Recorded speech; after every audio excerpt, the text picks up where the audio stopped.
entertained? Are you not entertained? Is this not why you are here? Greetings to everyone watching live and everyone watching after the fact. Shout out to the faithful and salute to the patrons. This is Larry Williams, OAW Commander-in-Chief, here to bring you all another live monthly Q&A. How's everybody doing tonight? I see people already talking, smacking this in the comments, talking about, Larry late again. I'm like, yeah, I'm late. So how's it going, guys? How is everyone enjoying their Sunday evening? How are you enjoying your Sunday night? Hope you all are staying safe out there, minding your P's and Q's and being considerate to your fellow man. So like we always do, we just gonna kick it for about the next hour or so. Just kind of hang out, talking, answering some of you guys' questions, talking about some of the topics you guys might want to talk about and whatnot. And I have, because this is the monthly Q&A, of course, I went ahead and I sent invites out to my fellow YouTube collaborators, as well as some of the patrons over on Patreon. For everybody in the $10 tier or higher, you guys get a invite to join in on the live monthly Q&A. So hopefully some of those guys will be popping in. So real quick, because I'm getting notifications popping in left and right. Real quick, shout out to everyone in the chat right now. I see my man Adam Q is in the building. The Disliker, which is a name I don't recognize. Welcome. My man Travis Tippins is in the chat as well. So yeah, that's pretty much what we're gonna do for, like I said, for about an hour or so. And then we'll probably end up calling it a night. So let's see, what do you guys want to talk about tonight? Sorry if I'm kind of out of it a little bit, guys. Like I just had to haul ass back to the house because I was visiting with family and whatnot. So had to hightail it back in time, make sure I made it in time for the Q&A. So let's see. Our first question of the evening. Oh, let me go ahead and blow that up real quick. So first question of the evening comes from the Disliker. He says, thoughts on Jujutsu Kaisen. So Disliker, dude, so I'm glad that you brought that up. Let me tell you something, man. So I've checked out the first 3 episodes of that series, and honestly, I just can't get into it. I really can't. I can't get into it. Now, granted, I mean, I know much doesn't happen in the first 3 episodes, and I know clearly, when everyone's talking about that series and all the hoopla and whatnot, I know, right, that I know that they're referring to later episodes, but dude, I'm just not feeling it, man. I'm just not feeling it so far, Yeah, 3 episodes in and I'm just not feeling it. I don't know if I'll continue along with it. I might. It's not bad or anything. It's just, I don't know. It doesn't intrigue me. It doesn't intrigue me, and it doesn't get me hyped to continue watching it. So yeah, that's kind of the thing with that. But it wasn't. I mean, I don't think it was bad. I do think it was kind of typical though. Again, it's another one of those series that hasn't really offered anything that I haven't seen before in some iteration or another. So that's the other thing too. I'm not far enough in the series, yet. So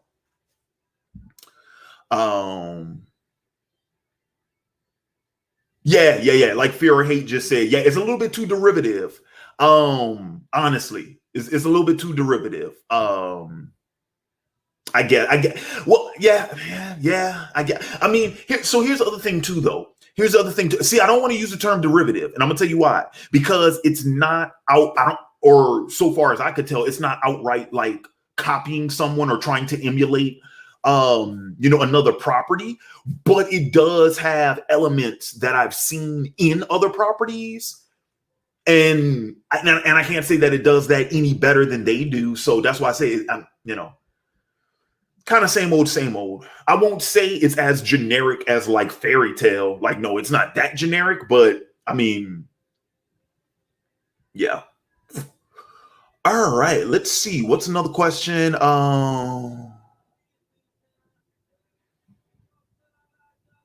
Oh, Adam Q. hitting me with some metaphysical stuff, man. He says, this question is not in relation to Green Lantern. Okay, cool. He says, but what do you believe is the strongest emotion and why? Probably love. Love is probably the strongest emotion because people do a lot of dumb shit because of love. People do a lot of good things because of love too. Love inspires, a lot of things, a lot of art, a lot of music, a lot of literature, all that jazz. But people also do some really stupid shit because of love too. So yeah.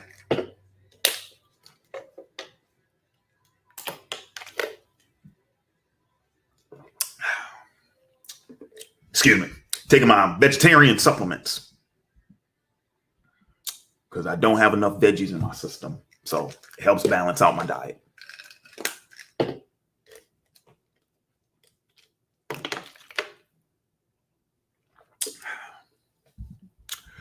Travis Tippins, he says, have you watched God of High School? I actually have seen the first, I think I did 3 episodes of that one too.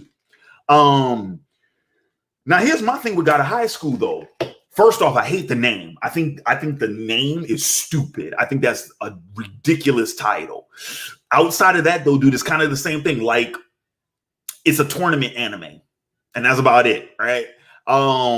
But I don't care enough about any of the characters. And I did not see the point in the stakes. So, I mean, it was one of those things where it's like, why should I care? Essentially, that is God of High Schools. That was it for me. Like, why should I care, right?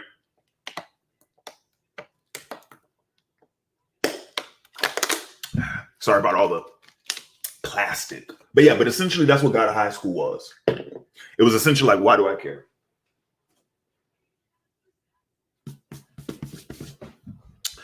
All right. So okay. So real quick. Let me give some context before I throw this next comment up on the screen. Let me give some context for everyone watching who might not know the backstory about this. Okay, so a couple of months ago, in I think it was one of the top 5s that I was doing, one of the top 5 live streams I was doing. Adam Q pretty much issued a challenge, right? Where he said that he could figure out who my top 10 favorite.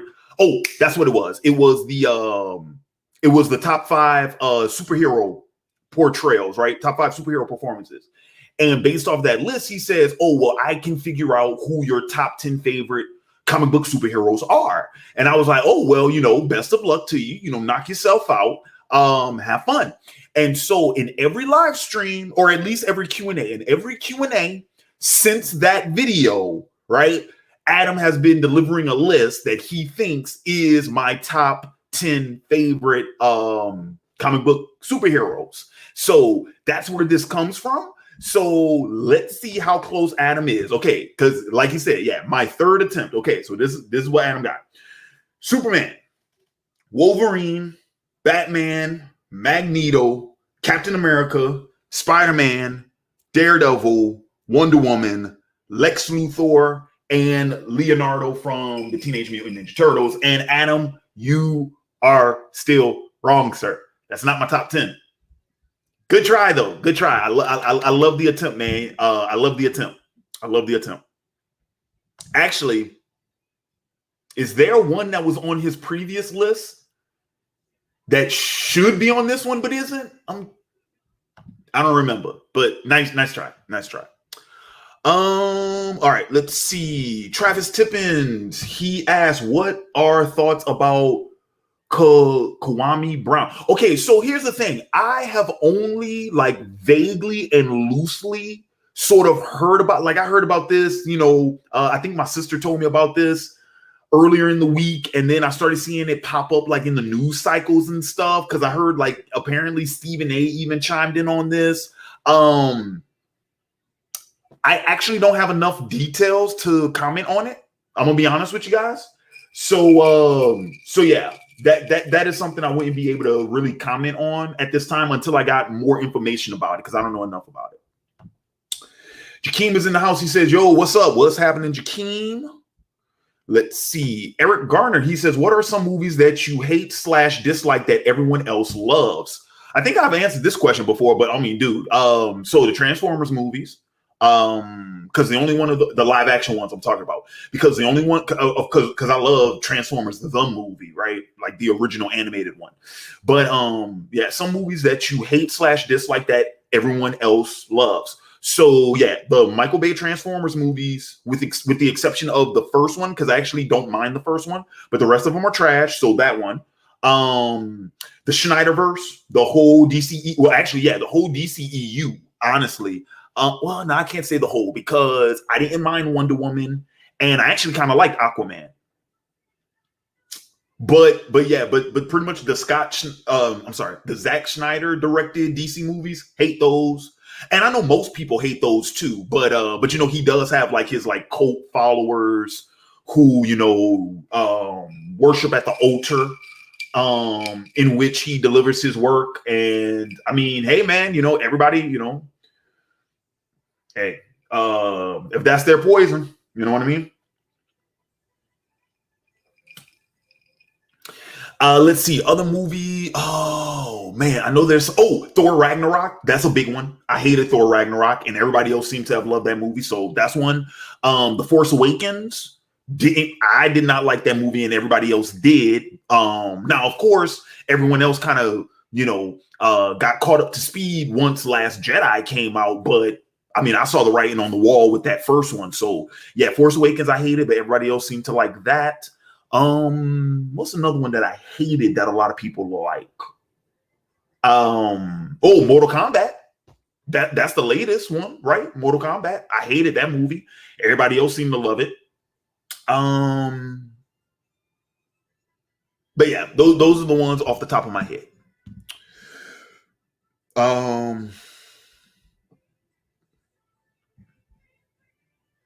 Ooh, and we got our first super chat of the evening, courtesy of Maniac Madness 11 with the $2 super chat. Thanks so much. He says, do you believe in the death of the author idea? Maniac Madness 11, I do not know what that refers to. So please feel free to follow up with another comment, but you don't have to super chat your follow up. I tell you what, if nothing, tag me at OAW Entertainment. Just tag me, and I'll make sure I'll make sure I won't miss your comment. But yeah, you don't have to put it in another super chat.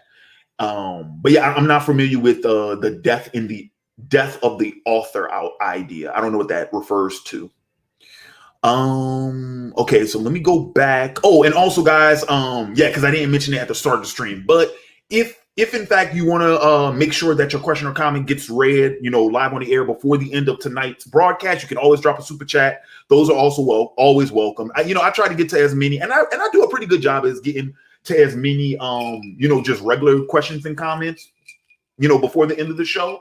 But of course, you know, if you want to support the channel and whatnot, you can always do that. And then, of course, I have links to my Cash App and my PayPal. Those are in the description box below as well. You can always do that too. Okay, so let's see if we can get back to where we were. Where was I earlier? Oh, here we go. This was the next one. Yeah, Kata Curry fan says, Larry, did you hear that the Shaman King anime remake might be Netflix exclusive? I did not hear that, but okay. I wouldn't necessarily be surprised about that though, and I'm gonna tell you why. Okay, so real quick, found out about a month or so ago that Sony has gone into an exclusive streaming license with Netflix. So essentially, all of Sony's, I think it's supposed to be all of Sony's films for the next 4 years, when they go to streaming, they will be streaming exclusively on Netflix, right? It's an exclusive deal. Now, here's the thing about that. I do believe that deal actually starts for 2020. Like all the releases that were slated for 2020, I think the deal starts with those. Because I think it's supposed to be 2020, 2021, 2022, and 2023, right? Okay, why is this important? I found out a couple of weeks ago that Demon Slayer, Mugen Train, is going to be streaming exclusively on Netflix. And then when I went to go, or actually no, it was before the movie came out, so it was about a month ago. It was before the movie came out. I go to see it and find out Sony distributed Mugen Train stateside. Now it makes sense because that would have been one of the releases that would have been covered under that exclusive streaming deal that Sony did with Netflix, right? So I'm like, oh yeah, that's why Mugen Train is going to be on Netflix. What I'm saying is, I know with the new Shaman King, I don't think that is streaming anywhere right now, but I also know once upon a time, I remember Crunchyroll was in talks to get, exclusive streaming rights. And then remember, Funimation bought Crunchyroll, but originally Crunchyroll was owned by Sony. So I said all of that to say this. I'm curious if Shaman King being exclusive to Netflix, streaming exclusively on Netflix, I wonder if that's some type of like grandfathered in sort of deal that was already that was pretty much already negotiated prior to the Funimation acquisition of Crunchyroll and whatnot. I'm curious if that's related to that somehow. But no, I didn't hear about that. But I'm telling you this: if in fact that turns out to be the case, that it's through Crunchyroll that exclusive streaming license happens, it makes sense now. It makes sense. I know that was a really long explanation, but no, I didn't hear about that. Second super chat of the evening comes from my man Two Swords with the €5. I'm sorry, £5, right? Not euro. It's not euro. I see the E and I think euro. No, it's five. I'm sorry, £5 super chat. He says, any wild stories when watching a sporting event live? Which sports team do you despise? Any wild stories when watching a sporting event live? You mean like in person or watching like live on television? Because there's a lot of, I've seen a lot of things live on television, right? Like the Ron Artest fight. If you go look it up on YouTube, the Ron Artest fight, I was watching that game when that happened. Of course, the first thing that comes to my head is Owen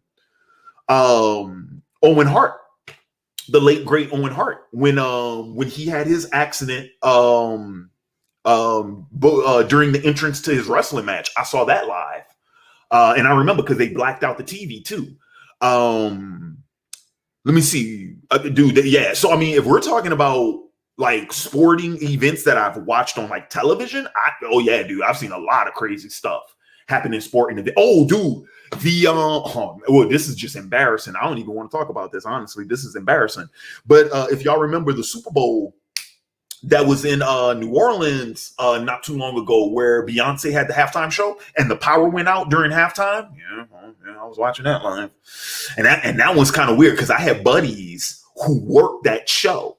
They were there. They were part of the crew.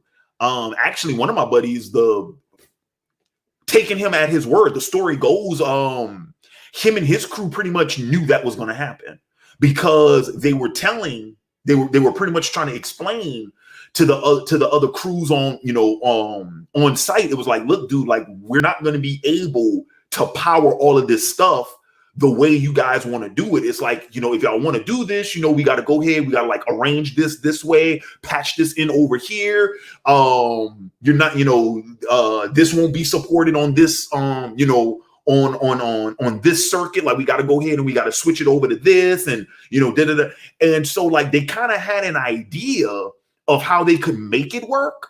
But they did tell that, they told them initially, it's like, like this setup won't work.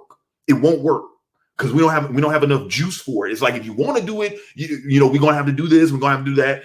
And those adjustments weren't made in time to prevent the power from going out. So that one was embarrassing because that was in the dome.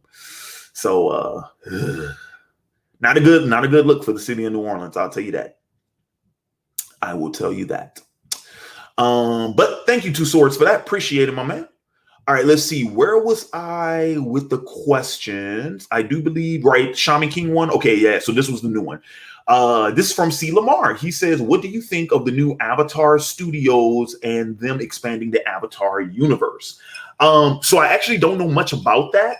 I do know that a new Avatar series was announced for Paramount Plus. I don't know what that series will actually be. I am hearing rumors that they're going to adapt the Dark Horse comics that take place after the original series. I've heard that that's what they could be doing. I heard it could be something completely different. I also heard that it could be two separate series, one that adapts the comics and another that's an original story. So personally, I don't care for that material, but then again, I don't own the IP. And in terms of being a fan of it, I don't think I will actually invest much time or effort into that material. The only exception I'll make though is if they are legit adapting those comic book stories, because I've heard some of those are really good. So that would be like The Promise and The Search. And I forget what the other one, the one where Toph is kind of the focus of that story. I forget what the third one is called. But if they go ahead and adapt those, I mean, I'd be interested in seeing them. But that'd be the only thing. Like I don't care. I don't really care to see any new material done with them. Especially since I don't expect that new material to sort of retcon some of the history that we know of from the Korra storyline. And even if they did do that, I just think that'd be kind of crummy. So yeah, that's kind of where I'm at on that. Fear or Hate, he said, "Did you see the Powerpuff Girls CW script?" I did not see it, but I watched a few podcasts talking about it, and that thing, dude, just scrap the whole thing. Just scrap the whole thing, dude. That is a project that should not see the light of day. But that's not what CW said they're going to do. What they said they're going to do is they're going to rework the pilot. So they're going to remake the pilot. I'm like, no, dude, scrap the whole idea. Just scrap the whole thing, period.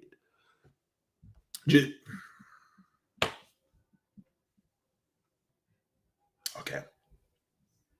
Okay. Yeah. All right. So just got two more super chats in. Thank you guys so much. I greatly appreciate it. Greatly appreciate it. Another $5 one from Maniac Madness 11. He says, "Is there any movies you've seen in theaters and enjoyed, but once you saw again at home, realized you enjoyed the experience more than the actual movie?" Very good question. And I think there is one like that. I enjoyed the experience more than the actual movie.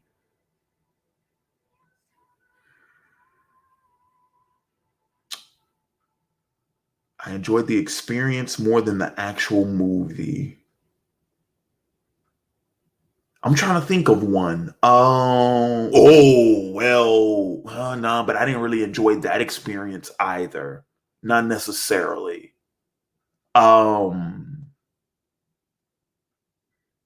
Dang.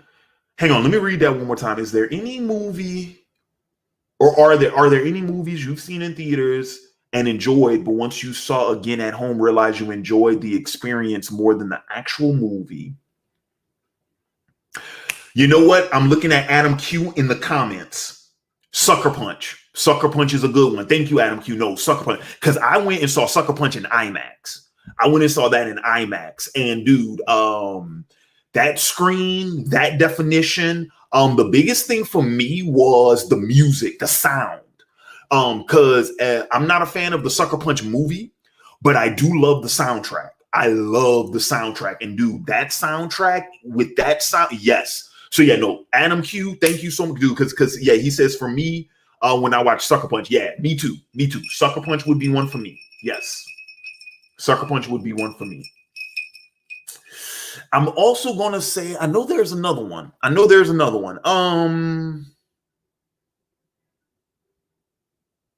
The experience. I like the experience more than the movie. Sure. The experience more than the movie. The experience more than the movie. Oh.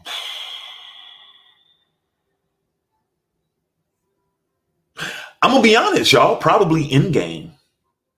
Avengers Endgame is probably one. Yeah, because I have not revisited that movie very much. Yeah, Endgame is probably one for me. Um, I see Carlos is in the building. Carlos, dude, let me know if you want a link, man. If you want to hop in, and I'll shoot you the link.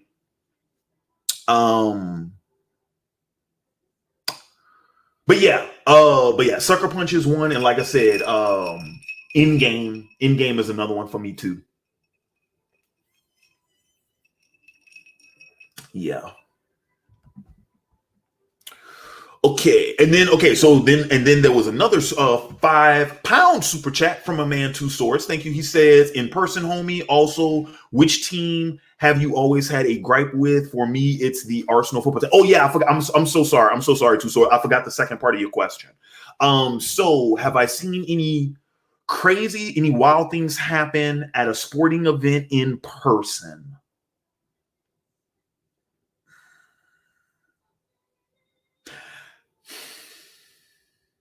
I've seen a couple of fights. I have seen a couple of fights with other spectators and whatnot, and I've seen a couple of fights like on the field and stuff. But this was like high school, so this wasn't like professional sports. I'm talking about like like high school football games, high school basketball games, stuff like that. I've seen a couple of times where either it's spectators who will get into it or players who will get into it. I've seen a couple of that.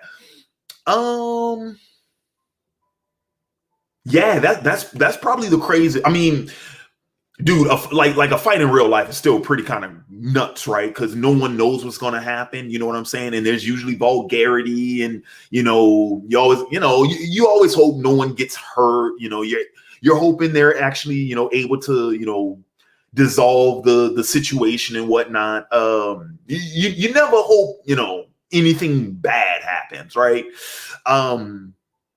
But I've seen a handful of fights at sporting events. I tell you this one, and I tell you this one because I remember it vividly. I remember it so much so because my alma mater, UL Lafayette, they had to change their entire football schedule. It was the fall of 2010. It was that football season. I think it was the home opener. Dude, it was so and I remember too, the game was in the middle of the day. Dude, it was so hot. People were literally passing out in the stands. Ambulances had to be called, EMTs had to come out. People were literally, because it was so hot and people were so dehydrated because they had been, tailgating all morning, drinking beer and whatnot, dude, people were literally passing out. That's how hot it was. Me and my friends, we ended up leaving at halftime. We didn't even stick around for the whole game. We left at halftime because it was so ridiculously hot. And then we found out, I think it was either that night or it was the night. It was either that night or it was before the next game. They moved all of UL's games to nighttime games. All of them. They moved to nighttime for that season. Because the heat was just unbearable, dude. I remember that game. I remember that. Yeah, that was crazy. Because people, dude. Because I saw them, dude. I saw them people. They were just wiped out, dude. They were just wiped out. Yeah. And then, is there a team I have always had a gripe with? Two swords. Let me tell you something, man. I consider myself to be a God-fearing man. I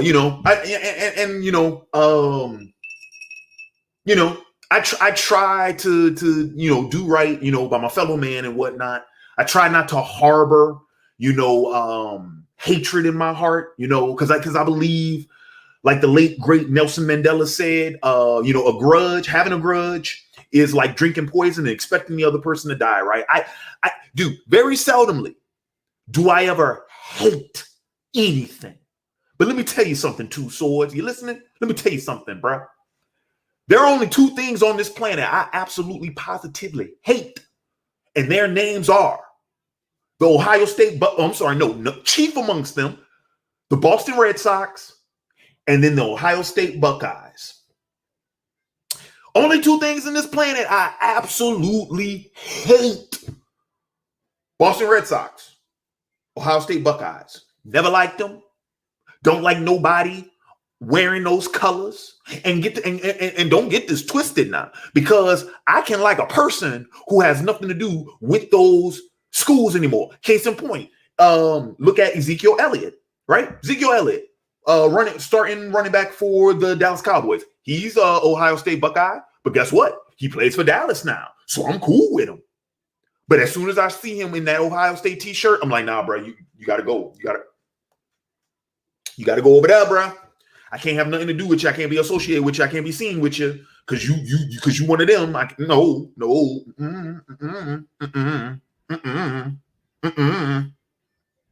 Yeah, no. So yeah, hate them. Hate. I'm using the term hate to describe, right, the Boston Red Sox and the Ohio State Buckeyes. Hate them. Absolutely hate them. And for obvious reasons. I'm a diehard Yankees fan, and I'm a diehard Michigan Wolverines fan. Always have been. For as long as I can remember. Well, the Yankees for as long as I can remember. I became a Michigan fan in like 7th grade. So like what, almost 20 years now I've been a Michigan Wolverines fan. It's great to be a Michigan Wolverines. Yeah. Those are my boys. They suck right now, but they're still my boys. All right, so that was the last of the super chats. Let us proceed back to the pre-written. And let's see, what do we have? Okay, I see Maniac. Okay, I tell you what. Let me go ahead and find Maniac Madness 11's follow-up to his Death of the Author question. Okay, so he says, it's the idea that once the story is written, it belongs to the fans, and fans should interpret the material as it's written and not as the writer intended.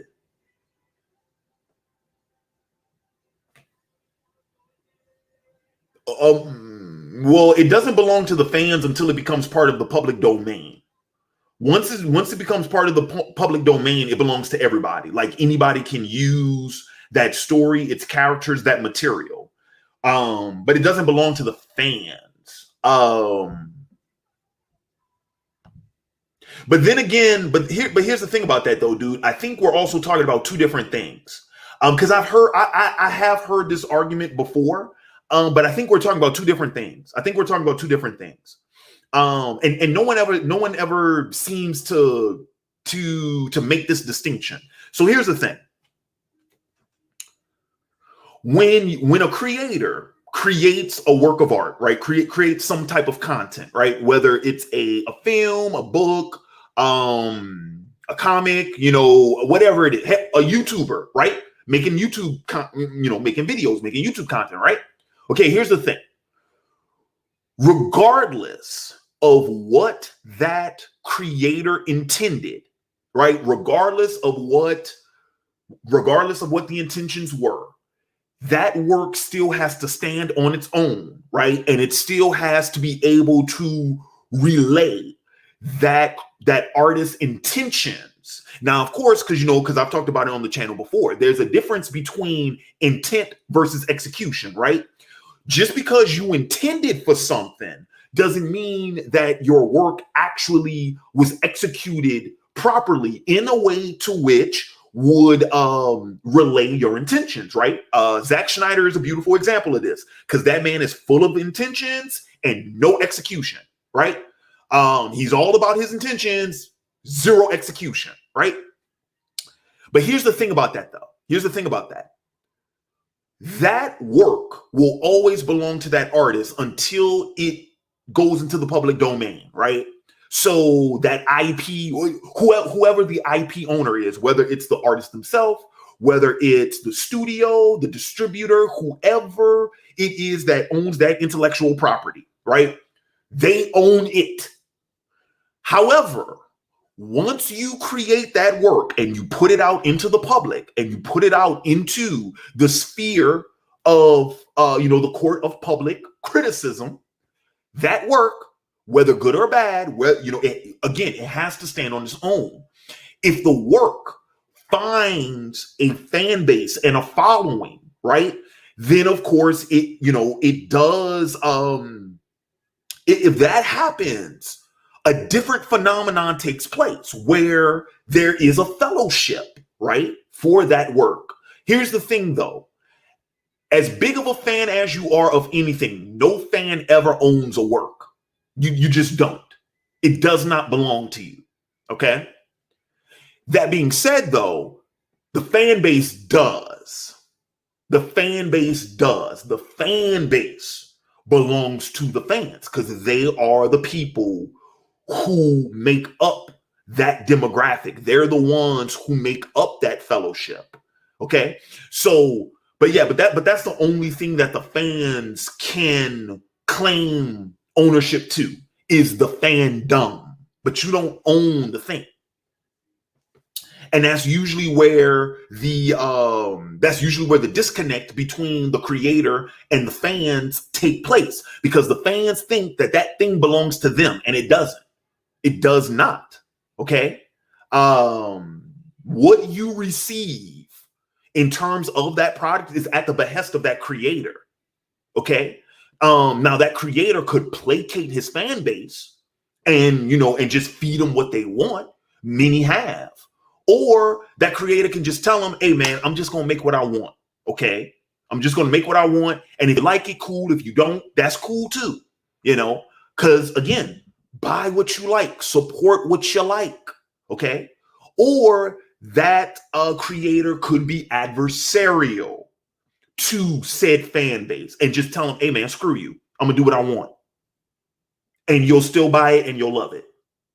So, and some do. But yes, but the fans do not own a creator's work. Not until it becomes public domain.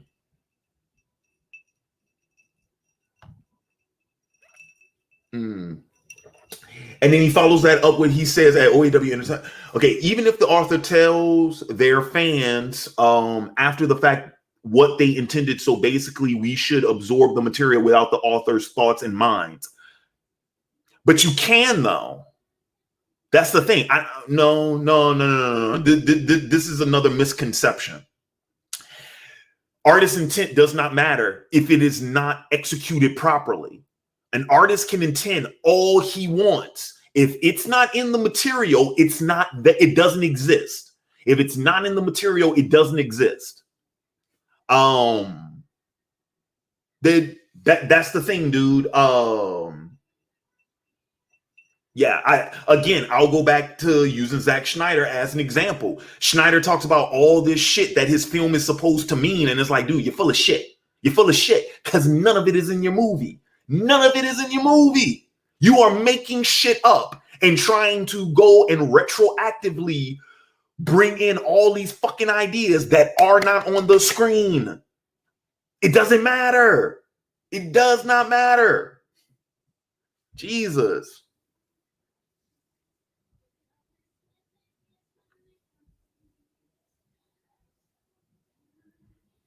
But no.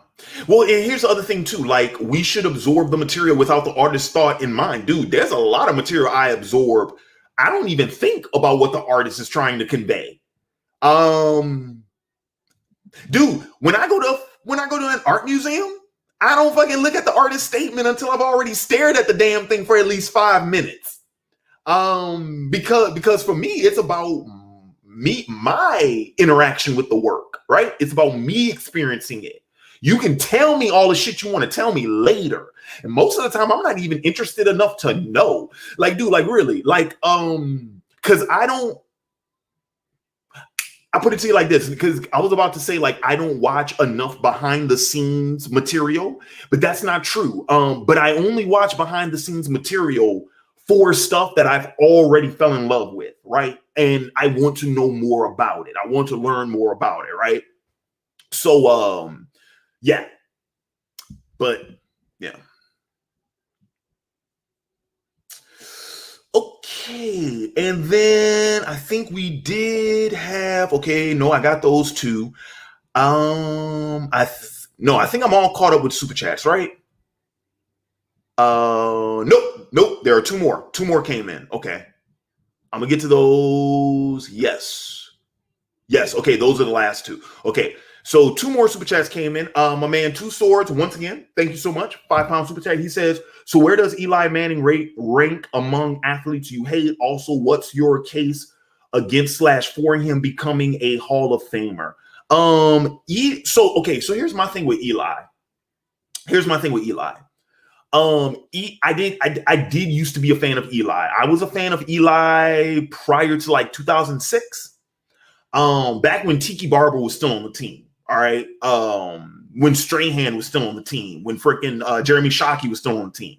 Like, that's when I actually liked Eli, right? Because I wasn't a Peyton fan, but I was like, oh, but his younger brother, and he's a people person, and he's kind of cool. And then, of course, I was a Patriots fan, back in those days. So when Eli started knocking off my Pats for these Super Bowls, I was not a fan. I was not a fan, right? But I never hated Eli.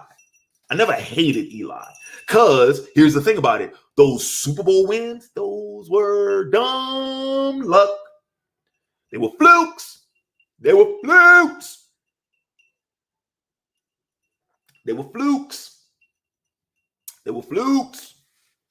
Tom Coughlin, his defense just had Belichick and that New England offense figured out.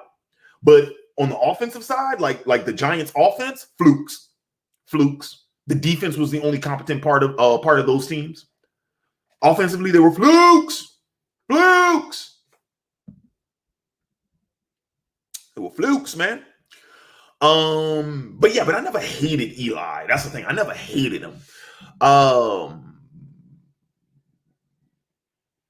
what's my case against or for him becoming I'm gonna be real. I don't think Eli has done enough to be a Hall of Famer, honestly. He only has two Super Bowl rings. And I mean, okay, no. Hang on. Let me correct that real quick. If you're asking me, now you said Hall of Fame. If we're talking Hall of Fame, I mean, eventually Eli will be in the Hall of Fame. I mean, because consider this, dude, the Hall of Fame inducts like 5 people every year? I mean, eventually Eli's number is going to come up. I just don't think it should be right now. I don't think Eli's number should come up for quite a long time because I honestly don't think he's accomplished enough to be considered Hall of Fame material. He's only won 2 fucking Super Bowls, I'll be honest with you, dude. Drew Brees has more of a place in the Hall of Fame than Eli does, because even though Drew only has one ring, he has all those damn records. What records does Eli have? Shit, Tony Romo statistically was a better quarterback. So, I mean, dude, like, me personally, I don't think Eli should be in the Hall of Fame conversation. Now, if we're talking about the New York Giants Ring of Fame, if you're talking about the Hall of Fame for that franchise, well, yeah, he's like one of the most successful quarterbacks they've ever had in the franchise. So if you want to put him in the franchise Hall of Fame, sure. But in the NFL, the Pro Football Hall of Fame, no, he hasn't done enough, in my opinion. But I could be wrong. I don't have a stat sheet right in front of me. But I know, yeah. But Misty 306 says Tony Romo was a terrible quarterback. In effectiveness, yes, but go back and look at his stats. He was actually really efficient statistically. You will be shocked when you look at his statistics. His stats do not coincide with his actual level of accomplishment. Romo was a much better player on paper than he ever was on the field. It's creepy. It's really creepy. That's what I'm saying. Jakeem says Romo wasn't terrible. He wasn't terrible, but he was not effective. He was not effective because for all those stats, it didn't result in championships. It didn't result in wins. But go look at his stats. His stats will actually his stats will actually boggle your mind. You won't. It's going to boggle your mind.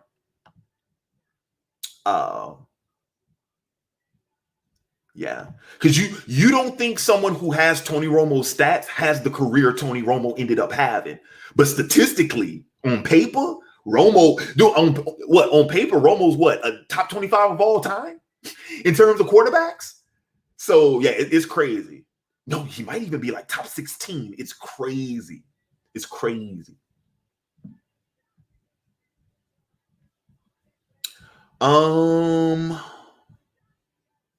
Okay.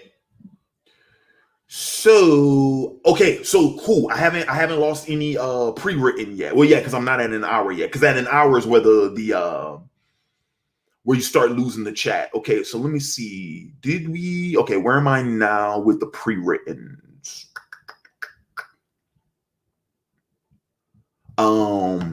Travis Tippins asks, did you prefer shonen or shonen manga? I don't understand the question. You mean the anime or the manga? Let me know, Travis. I don't understand shonen or shonen manga. I don't. You mean seinen or shonen? Let me know what you mean by that.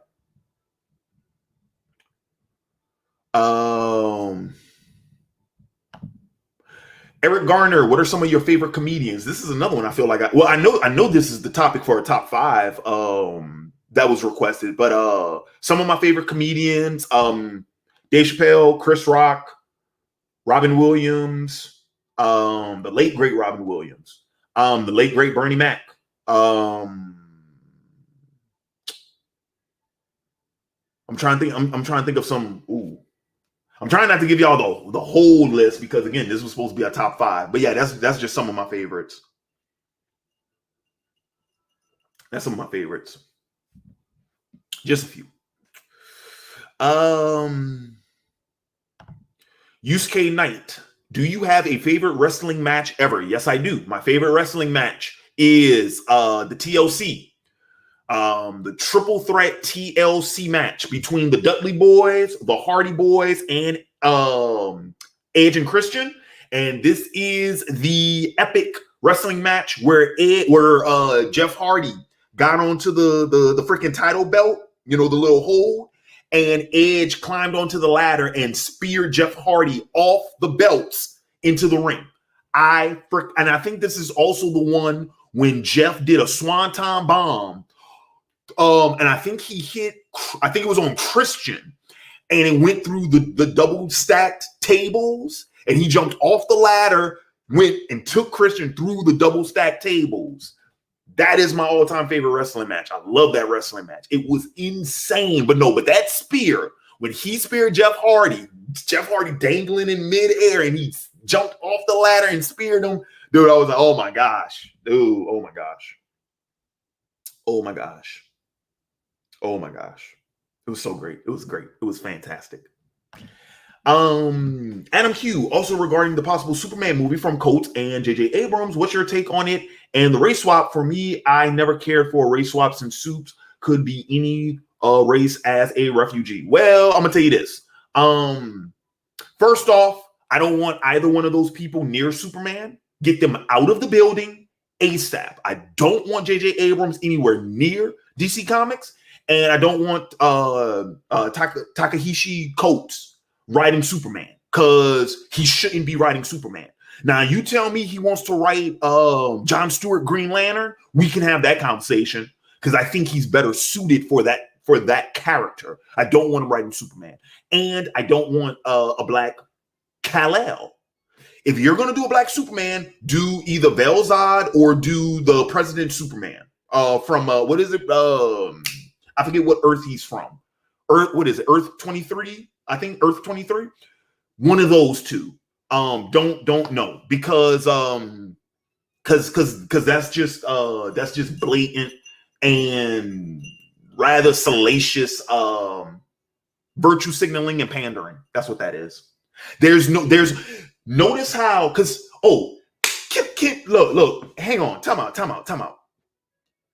You know what? I'm actually gonna pause, put the show on hold for a minute. I want to talk about this. And I'm gonna tell y'all why I'm gonna talk about this. Y'all remember earlier what I said about the only time I watch like special features about movies and stuff is when it's about a project that I'm interested in. So I ran across a YouTube documentary a couple of days ago. This one was pretty cool. It was called the 26 the 26 canceled projects of Tim Burton. And one of the projects they talked about, of course, was Tim Burton's third Batman film. And and some of that history I already knew. But there were two things. There were two things about the history of those original Batman productions and stuff like that I forgot. Number one, they wanted Marlon Wayans to play Robin. He was their original choice for Robin, right? So I do remember that. But this was the one I didn't know, was the reason why Billy D. Williams was offered the role of Harvey Dent in Batman 89 was because Burton specifically wanted him. And that documentary I watched showed a clip where Billy D. Williams was talking about that, where he says, the only reason I got that role was because Tim wanted me for it. And he loved how it was about him in the role, not the fact that he was a black man, but that it was him, Billy D. Williams, as Harvey Dent and possibly as Two-Face. And this was in 1989. We've always done race swapping, and it was never a big fucking deal until like maybe the last 10 or 12 years. Because I just gave you two examples. Same company, Warner Brothers, same DC, right? I just gave you two examples of when this happened in the past, and notice how in each one of those examples, it's about the actor in the role, not just the race swap. It's like we want Marlon Wayans, he just so happens to be black. We want Billy D. Williams, he just so happens to be black. But no, it was about those actors. But when you come out the gate and it's like, yeah, we're doing a black Superman.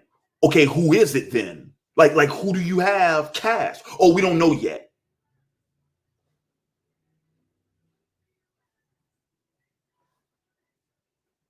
Again, it is virtue signaling, and it's virtue signaling, it's pandering, and it's propaganda bullshit. Guess who will not be seeing that film? This nigga here. And no. And guess what? Just because it's a black Superman don't mean I'm gonna go flock to your fucking movie. No, because I know when I'm being pandered to, and you fucking suck at it.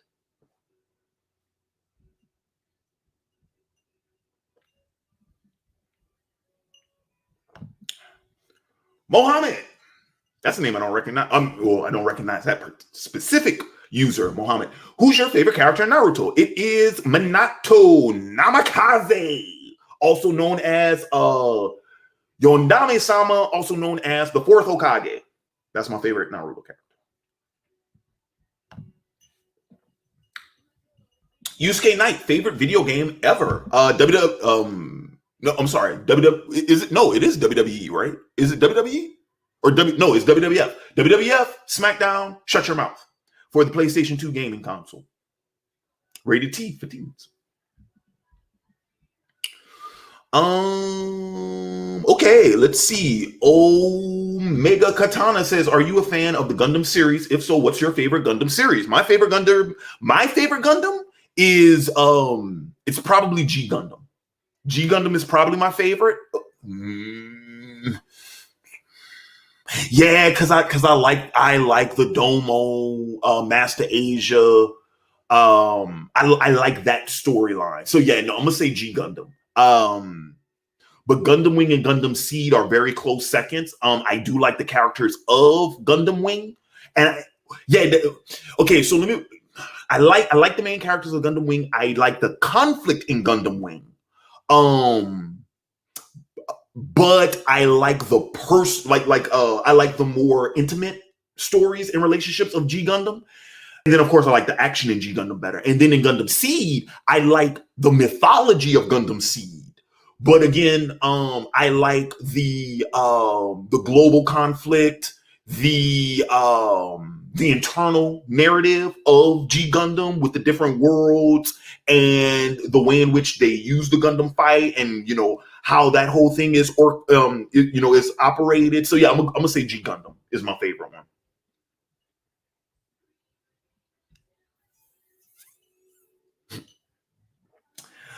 Missy 306 is in the building. She says, "Who else will be watching Sailor Moon Eternal on Netflix next week?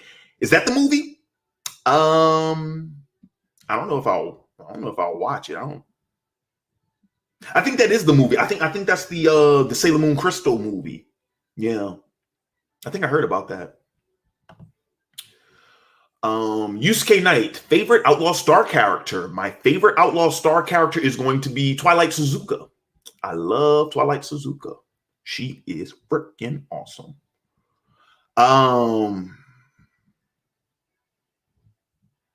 Obey Anime says, "Hey Larry, how have you been? Any crazy plans for the summer?" Not for the summer.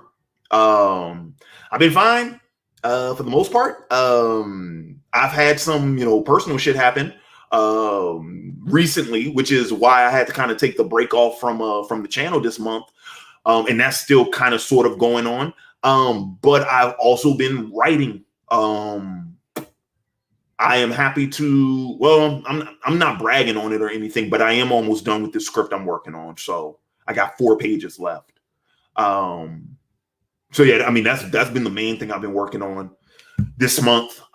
Between the whole work situation and writing, that's pretty much all I've been doing this month.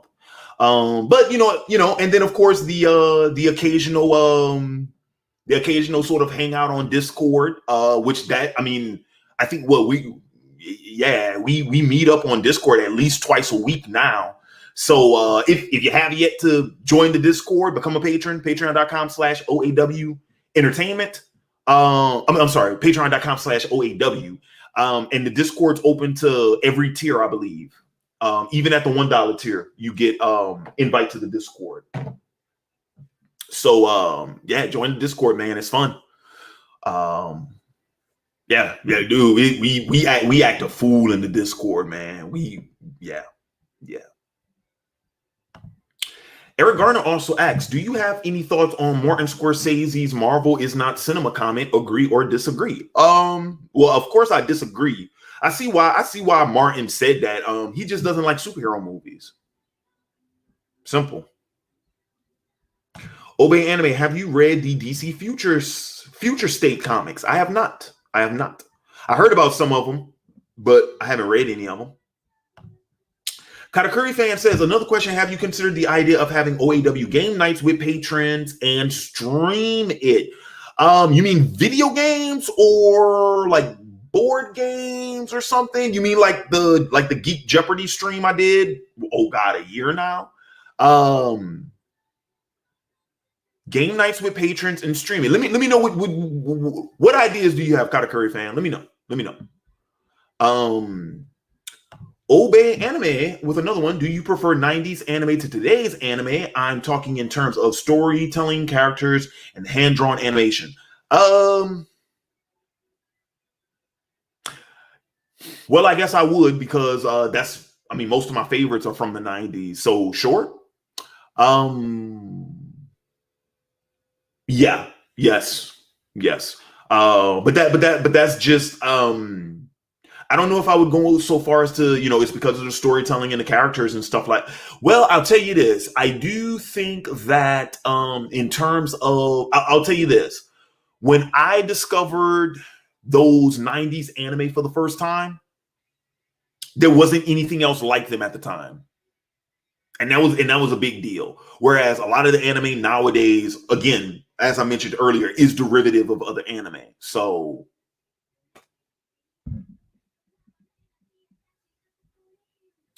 I already mentioned the Kwame Brown thing.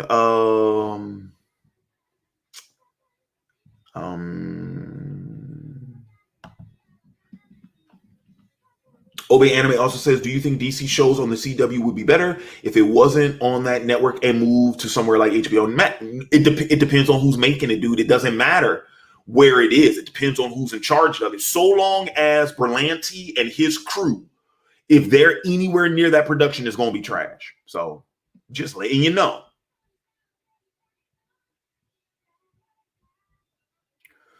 All right, a viewing party, 21. That was a matchup win. Okay. What's happening, Miss Anderson? Lot of time. Ooh, this is an interesting one. What are your top 5 favorite swordsmen in anime? Well, Kenshin is probably chief amongst them.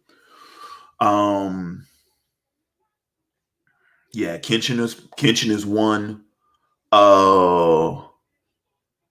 Suzuka might be another one.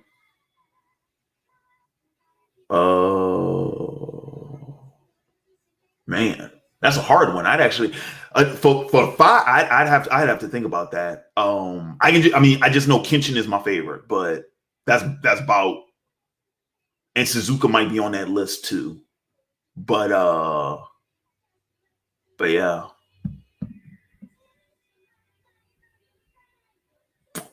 Did I hear about the Berserk author? I did. Am I vaccinated? I am.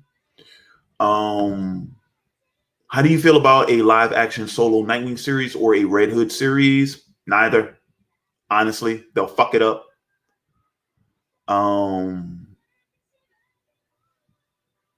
And I think they would actually work better if they were in the same series, not separately.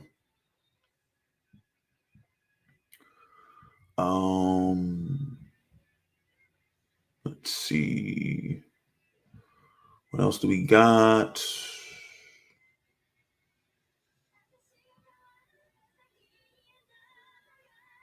Adam Q said, yo, when I watched Sucker Punch, there was no one in the theaters when me and my friend showed up.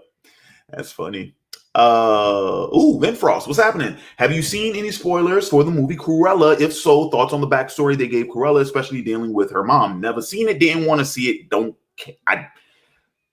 Dude, like I said, I'm so done with Disney, bro. I have no interest whatsoever in that movie. None whatsoever. Let's see.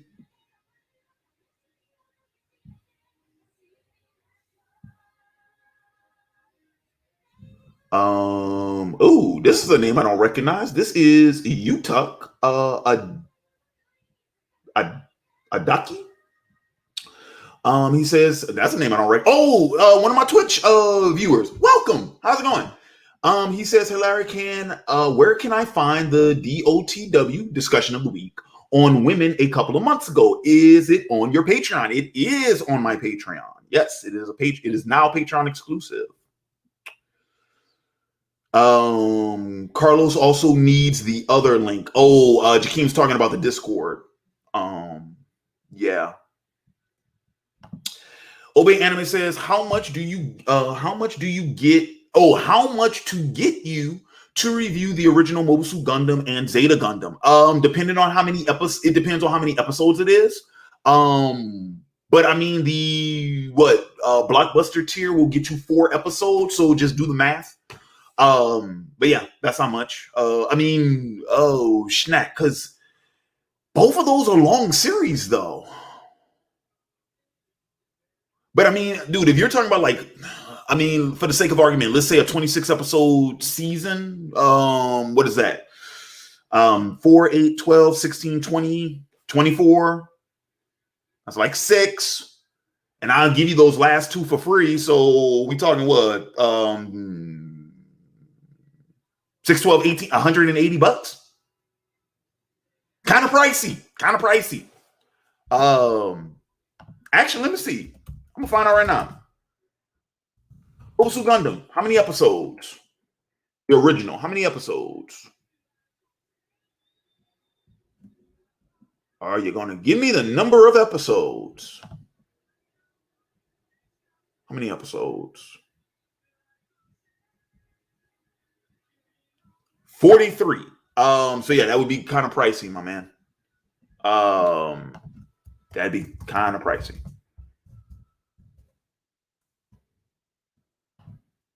And Zeta Gundam is 50. So yeah, that'd be pricey too. Yeah.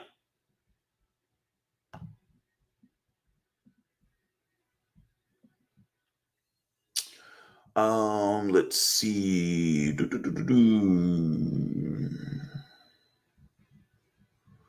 Wait, this says you didn't hear what happened before the Manchester United match a few weeks ago. I did not. I have no clue what you guys are talking about.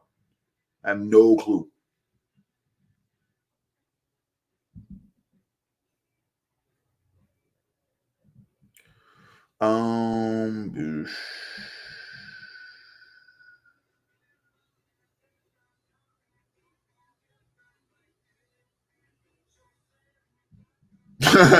Carla, it wasn't the sun, it was your Conquers hockey. Nah, not me. Not me. Let's see. Missy 306, no thoughts about Drew Brees and his infamous words from last summer, other than that's just some stereotypical shit I expected him to say.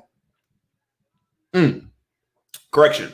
That's some stereotypical shit I thought he knew better than to say. But once he said it, I was like, oh, okay, well, that figures. Oh, Jakeem, why would you go against the writer's interpretation? LOL, that's stupid in my opinion. What do you mean? What do you mean go against the writer's interpretation?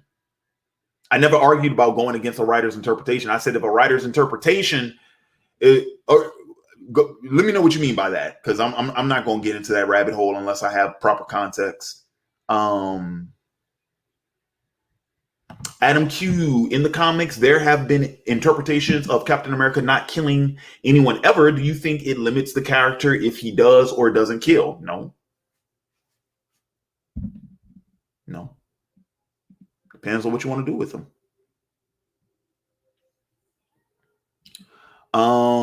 Did I get this one? This $2 super chat from Jay the Light Seeker. He says, what did you like as a kid that doesn't hold up now? I think I missed this one. What did you like as a kid that doesn't hold up now?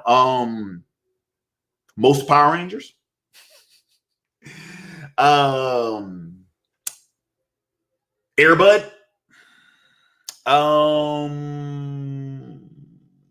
I liked a lot of silly shit when I was a kid. Goosebumps. Some Goosebumps. Space Jam. A lot of basketball movies. Space Jam. Kazam. Pretty much any film Shaq was in back then, right? That I liked as a kid that doesn't hold up. Yeah, all of those. I'm trying to think if there's some other ones that I liked as a kid that doesn't hold up anymore.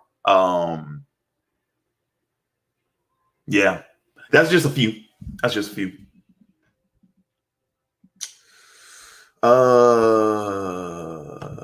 Have you watched the latest season of Attack on Titan? I've never even watched Attack on Titan. Never seen it.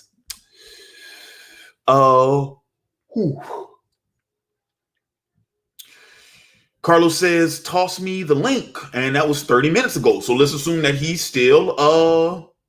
Let's see. Carlos, check your Patreon inbox.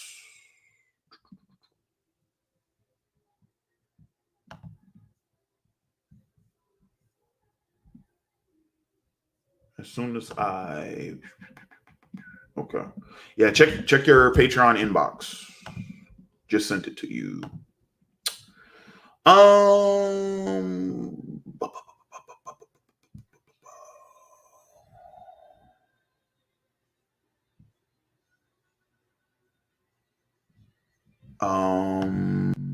Oh damn, that was fast. Yo, what's up, Carlos? So there I was, ready to defend Zack Snyder on a moment's notice. Cut that shit out, dude. That's bad for your health. No, but I felt like you only left one thing out, and that's there's a level of knowledge necessary to understand interpretation. And what I mean by that is bullshit. hold on, wait there. Bullshit. Papi. Bullshit. Papi. Bullshit. Bullshit. There's Bullshit. plenty of times Bullshit. you can go back and watch something from when you were a kid and you said, oh, bullshit. That's a dirty joke, and I didn't understand it because I was too young. And I didn't have the experience. That's bullshit. It's the same thing, Papi. Papi, it's the same thing. That's bullshit. Well, it's bullshit. It's bullshit. It's a bullshit argument.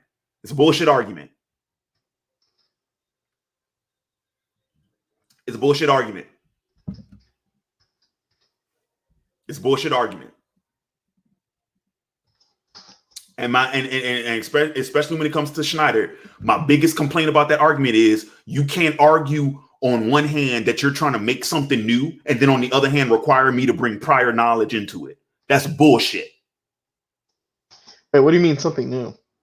Because when he got shit for Man of Steel, that's what he said. He was like, "Oh, but this is a new, when fucking Clark killing Zod. Oh, but this is a new Superman. This isn't the Superman you know." Then why the fuck would you ask me to bring prior the same thing with why is Batman branding fucking criminals? Same shit. Because it's supposed to be new, yet you require me to bring prior knowledge, but it's a new fucking character.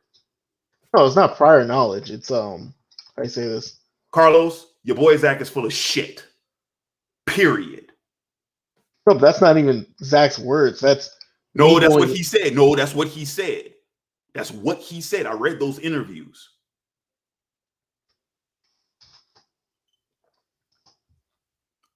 Again, bullshit. And even he knows it. He knows it's bullshit. But it doesn't matter. What does it matter? Really? At the end of the day, what does it matter? People still go and see his shit, right? You still get paid for it, right? Not so really. It's becomes one of these things of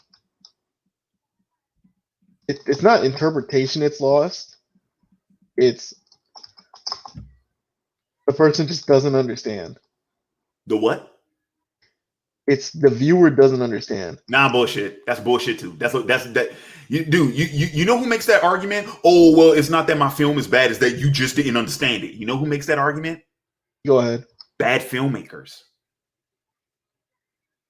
Listen, all I'm saying is that there's numerous times with my roommates, my brother, a lot of individuals where they'll go over something and look at me and be like, actually, no, this is a good example. You ever just been watching the movie with a girl and they're texting in the middle of the movie and then they ask you to pause the movie to explain what's happening in the movie because they just aren't paying attention to something that's actually in the film? And I keep watching it.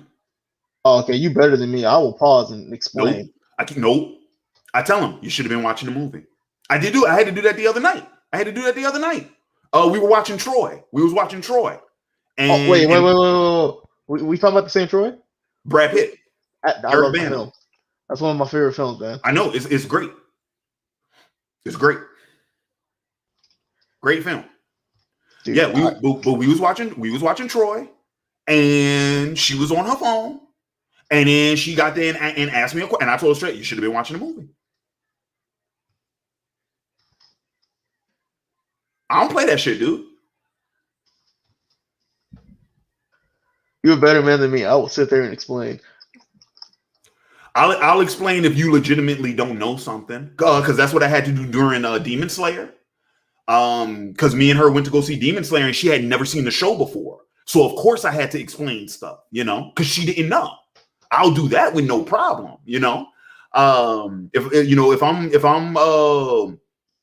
I'm watching, a movie with somebody or something, and it's like a sequel, and they didn't see the original one, I'll explain stuff to fill in gaps. I ain't got why? Because you don't have prior knowledge, right? But if we're watching, like if this is the first thing, if this is the introductory thing, and I have no patience for that shit.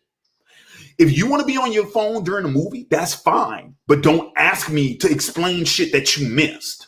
No, we're not going to do that.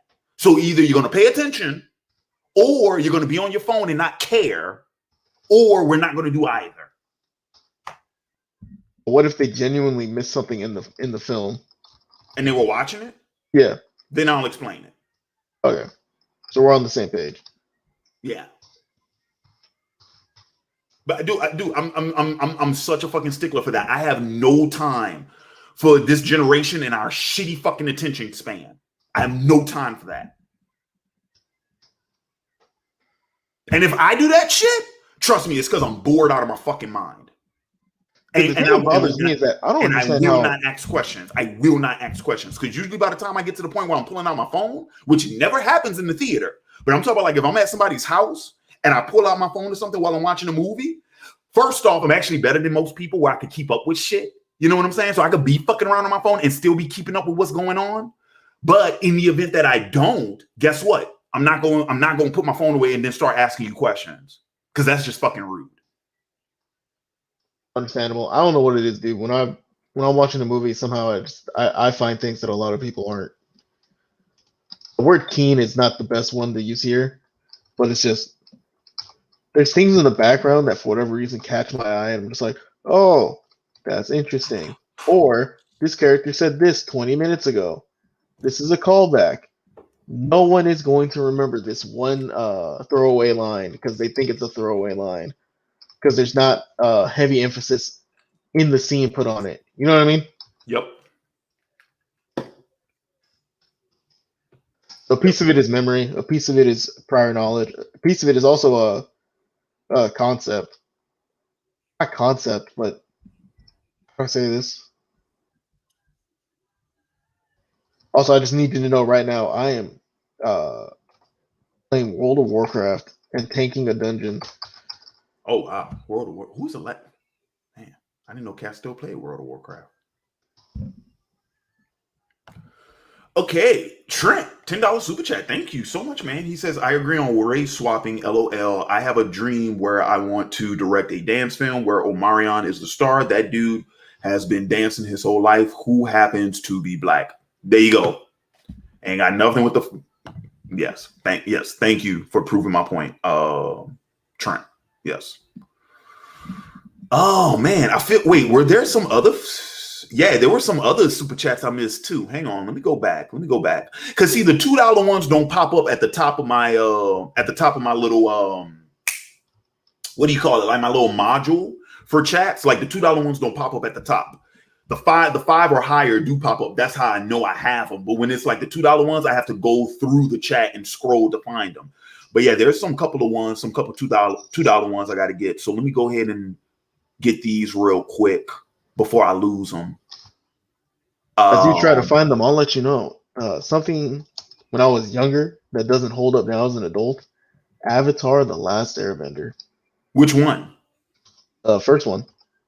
You mean the movie or the show? No, the cartoon. How you figure? It's just it doesn't hit the same.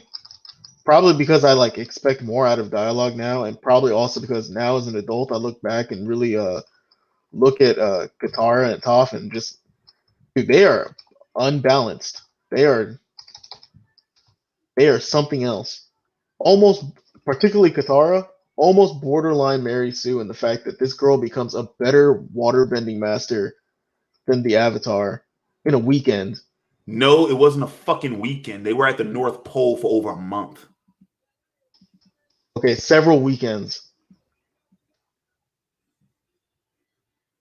Go back and watch that show. Katara's not a Mary Sue. She trained to become as powerful as she did. I know, but she learns every technique within the span. No, she didn't learn every technique. Actually, she didn't learn every technique because by the end of the show, she's the most powerful waterbender in their group. She still ain't the most powerful waterbender in the world. That's still Paku. She picks up blood bending in an afternoon. Because of the fucking full moon. Go back and watch the goddamn show. Because you was on your goddamn phone. I wasn't, though. Yeah, you were. Because you forgetting very important details. It was a full moon. The full moon works for fucking waterbenders the same way that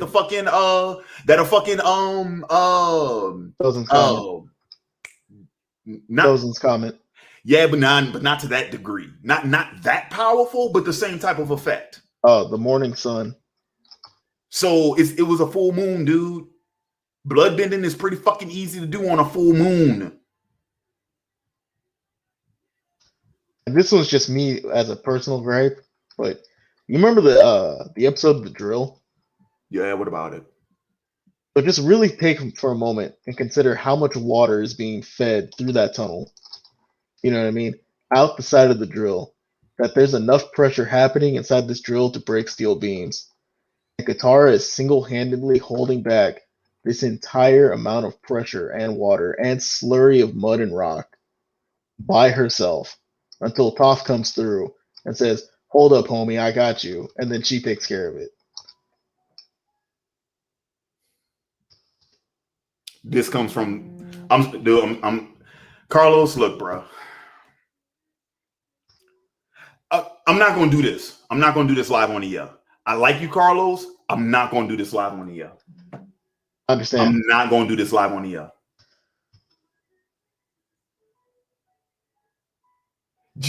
Let me at this dude. He ain't knew how she trapped Jimmy, dude. Let me know if you want the link. Jimbo, let me know if you want the link, dog. I'll get you in here, bro. Cause I can't with Carlos. I cannot. I'm not gonna get into this with you, bro. Not tonight. I'm trying to be a Christian. Not tonight.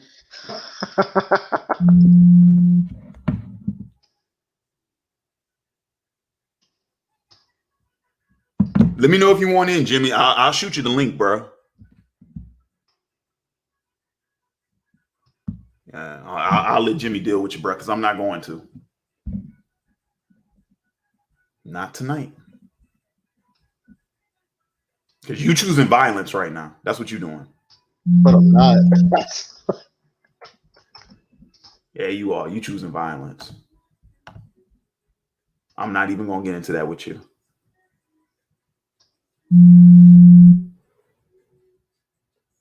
Well, that's the other thing. Energy bending literally comes out of nowhere, and I never thought about that as a kid.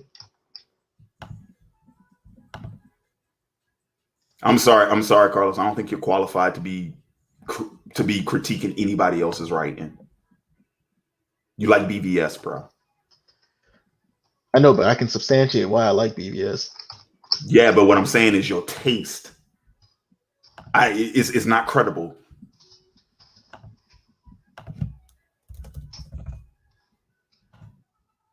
I didn't want to say it, but that's the truth. Like your tastes are in question.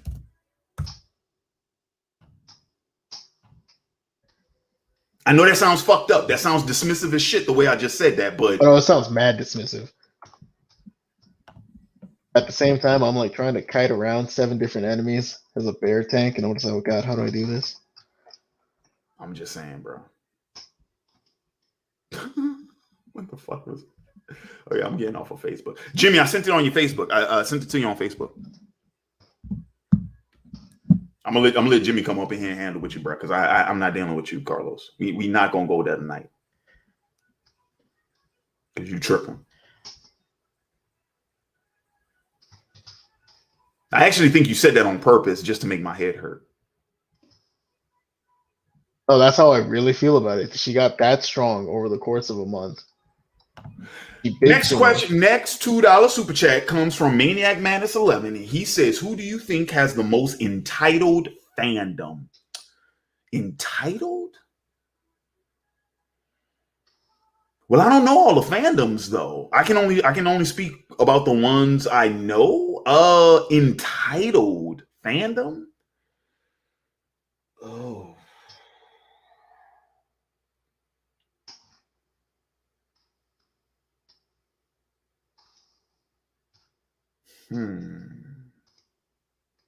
Dang. I don't know. That one's hard. I don't know.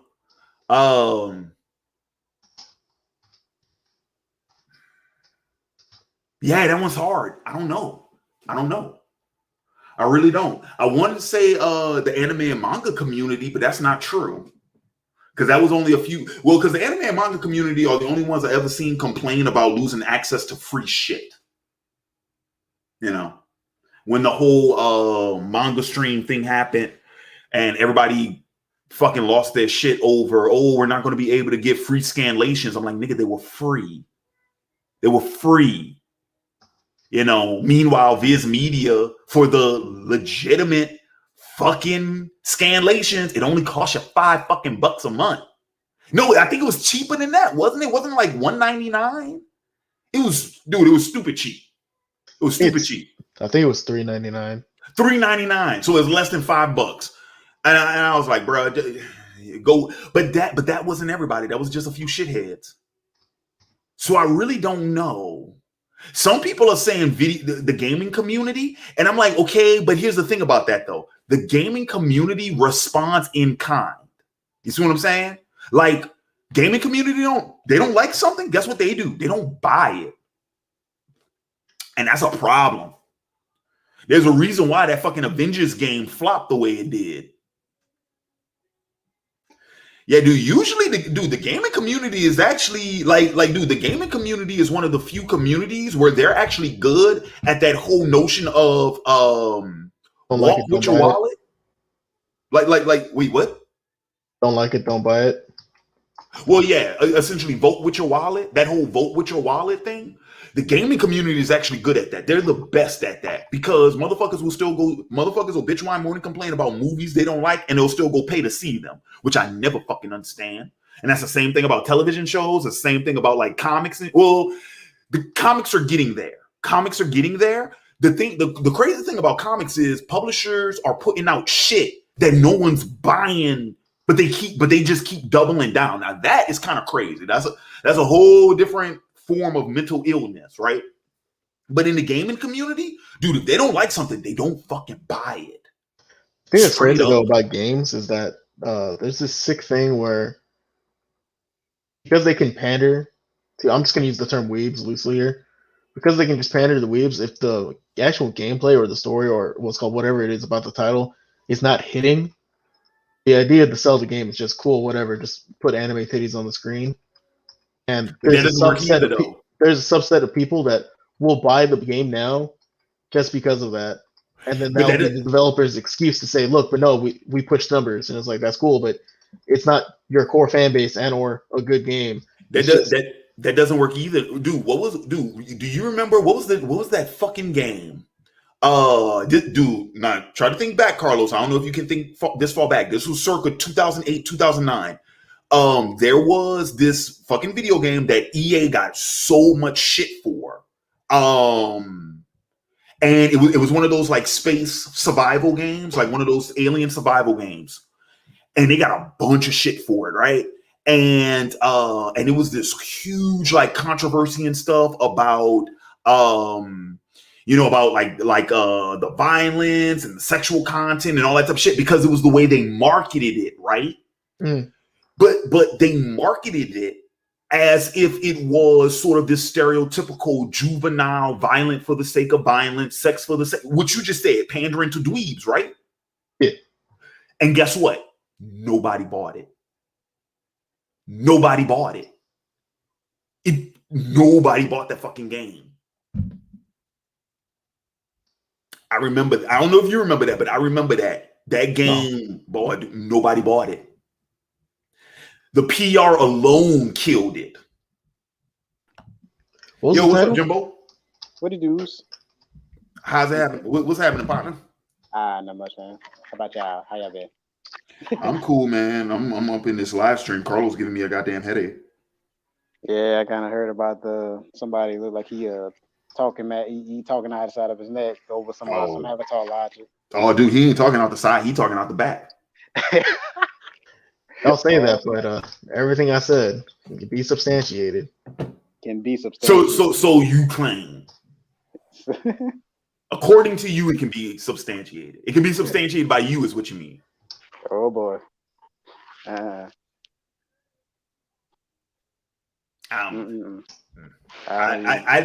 be willing to just let y'all have it, bro. No. What he know? What he ain't getting though from like one of the iconic like cartoons turned animes, you know. Hey, how about this? I gotta go use the can. So y'all want to get into? I will give y'all the floor. Y'all can have at it. No. All right. So which part didn't you understand? All right. No. Wait. What I don't understand? Oh gosh. So why you hate it so much? I guess I don't know. Like I feel like it's not hate. It's just understanding that once you grow up, you realize dialogue's not as deep as we once thought. The story's not as deep as we once thought. Some of the characters literally make huge, huge pivots in power over the course of an entire weekend, just because the plot demands it. Well, isn't there preparing for war? Like, aren't you supposed to be speedily training? Like, wasn't Understandable, that but if no, she's been no, on her own trying to train waterbending, if she's been no? on She her was in a own, village. She was in a hold on, village, fam, when she started that. she was on her own trying to learn waterbending, and she was struggling to pick up a puddle. Negative, Ghost You know what I Rider. mean? She was in the village being trained by her grandma or by others that came by.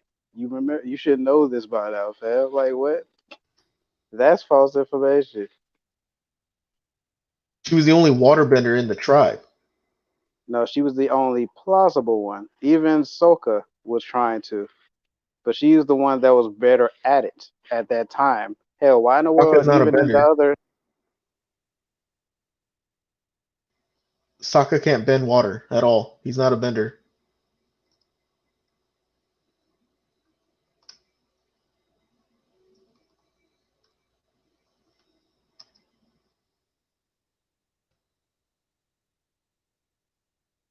Why is am I that hearing dead correct? air? You gotta keep it going. Why am I hearing dead air?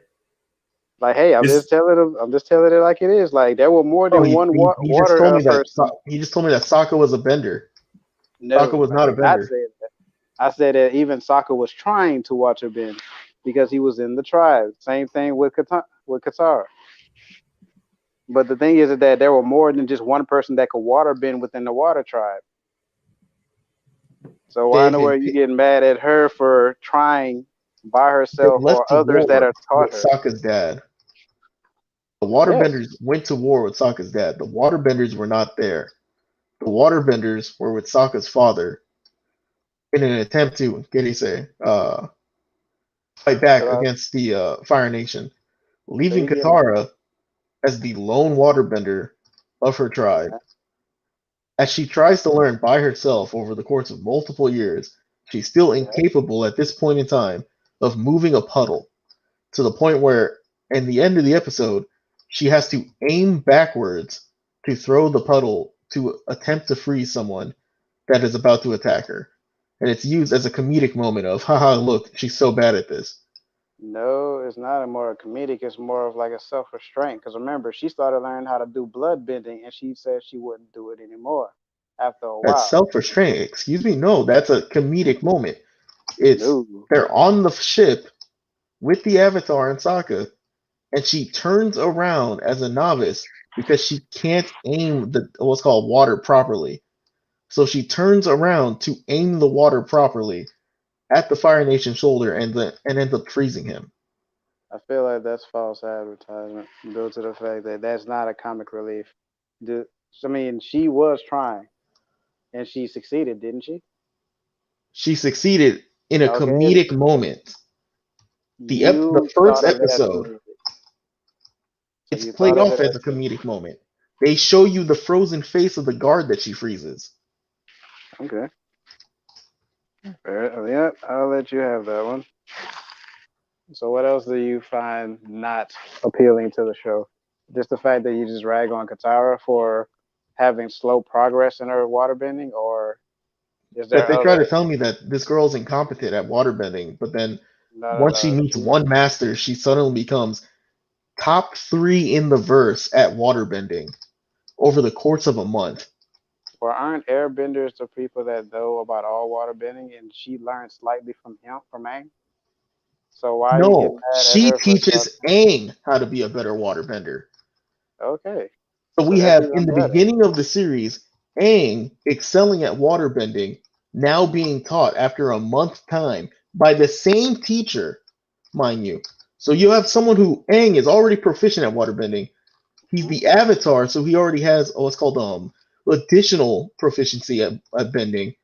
He's being Mhm. taught by the same teacher as Katara, but he's significantly worse than her after the end of a month, to the point where she's 3 times the bender he is. It has to refer to her as a master. And then she So still you, has the nerve at the end of being a master to lose to Zuko.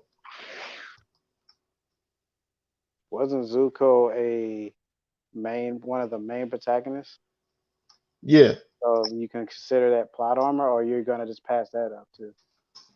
that was definitely what's called for the sake of the plot. They need Zuko to actually steal the Avatar for some sake of what do you say, drama. Anime Rick, I love you. If you want to get into this call, please do Okay, so. so I'm back, and I saw Uh, we lost like 12 viewers. What did y'all do? Apparently he rags on how Katara is not the air waterbender that she claims to be, but at the same time he rags on how Aang went from being a student to sensei, then back to student once again. That's Her? basically what happened so far. How? So we talked about the fact that in the beginning, Aang was significantly better at waterbending than Katara. They both get the same teacher, and Mhm. Katara ends out what's called significantly better than Aang, to the point where she is 3 times the bender that this man is at waterbending. And yet he's And going off Aang of the defers to notes her as a of the first master. episode. Because she was better at waterbending than he was. Wow. But his logic is no, because the comic relief of her throwing water behind her to free someone, aka the comic relief, shows that she was not good at water bending. She wasn't. That's We his can see logic. in the first episode, she can barely pick up a puddle. We see that as she tries to aim forward, she can't do it. So she has to what's called rotate her body the complete opposite direction in order to fling the water the way that she actually wants to, because she can't throw it the way she wants to. See, dude, that's why I said don't even get into it with him. I know. He cuckoo for Cocoa It's Puffs. No, y'all aren't listening. you You wrapped just yourself cuckoo for around in a Cocoa Puffs. circle, fam. You Like just you just you just kind of crazy. like I even gave him the logic of like, yeah, there were more water benders in the tribe. He says, yeah, they went to war. So you saying that somebody else couldn't just easily kept training with her or longer, or she literally learned enough to water bend, and all she had to do was to rest on her own? You're saying that she couldn't learn on her own, but Look, She everything else tried is comic learning on relief. her can own, I and she interrupt for a wasn't moment? doing Can anything. I interrupt for a moment, please? Go ahead, Rick. Because Go ahead, Rick. I wasn't even going to come in. I was going to say in the storylines tonight. I got the bubble guts, but Carlos, your headcanon is killing me, bruh. Your Ouch. headcanon is straight killing me. First off, Qatar, it was not comedic a moment for community. Yes, comedy was incorporated, but it was Qatar's first act of waterbending, and that was just to show the first time bending in the series. It wasn't just for comedic moment. Yes, there was comedy included, but that was the purpose of that. Ooh, I Second like off, this man. second off, the whole thing about Katara being a better bender than Aang being bullshit. No, being the Avatar does not automatically make you better at every single element. It gives you the Ooh. capacity to be able to master every element, but you don't automatically get to do it by default. That would be bullshit. So the fact that Katara is initially connected to water gives her the ability to become better than water. Plus, also the teacher. Plus, remember the special scroll she Matter of got that fact, taught her. come out. Matter of fact, can I throw this out there? Because I'm starting to remember a little something about a little flashback. Wasn't Fire Lord Sozin a better firebender than fucking Avatar Roku? Exactly. Ooh. Exactly. So Ooh, that was a good point. and then so Katara was actually Aang's original teacher because she taught Aang the basis, and Katara was able to finally expand her skills because she was the only bender in her tribe. No one else had the capacity. Bending in with the exception of certain kingdoms, bending was somewhat of a lost art to the masses. It wasn't in the mass like it once was back in the past. Like we see in the flashbacks. Which is why it wasn't until she got under fucking Paku's tutelage that you saw how beast she could become. Right, and so the fact, and also too, not everyone is born with the capacity to lock their chi to bend. Man, so Katara was the only one, I think, besides her mother, if I'm correctly, Larry. Or was it just her grandmother? Well, no. Her mother wasn't a bender. It was just her grandmother. No, her grandmother wasn't a bender either. Okay, so it was, she was the only one that actually had the capacity within her tribe. Because remember, the thing with Katara's mom was when the Southern Raiders came, they came looking for the waterbender. Right, Katara was the waterbender they were looking for. You're right, yeah. Because like I'm gonna say, I don't remember every single thing about Avatar, but I remember the major things. And I do know, Carlos, you were on some straight headcanon. The drill thing, Really the drill quick, thing you're you actually on talk. headcanon, and I can explain this.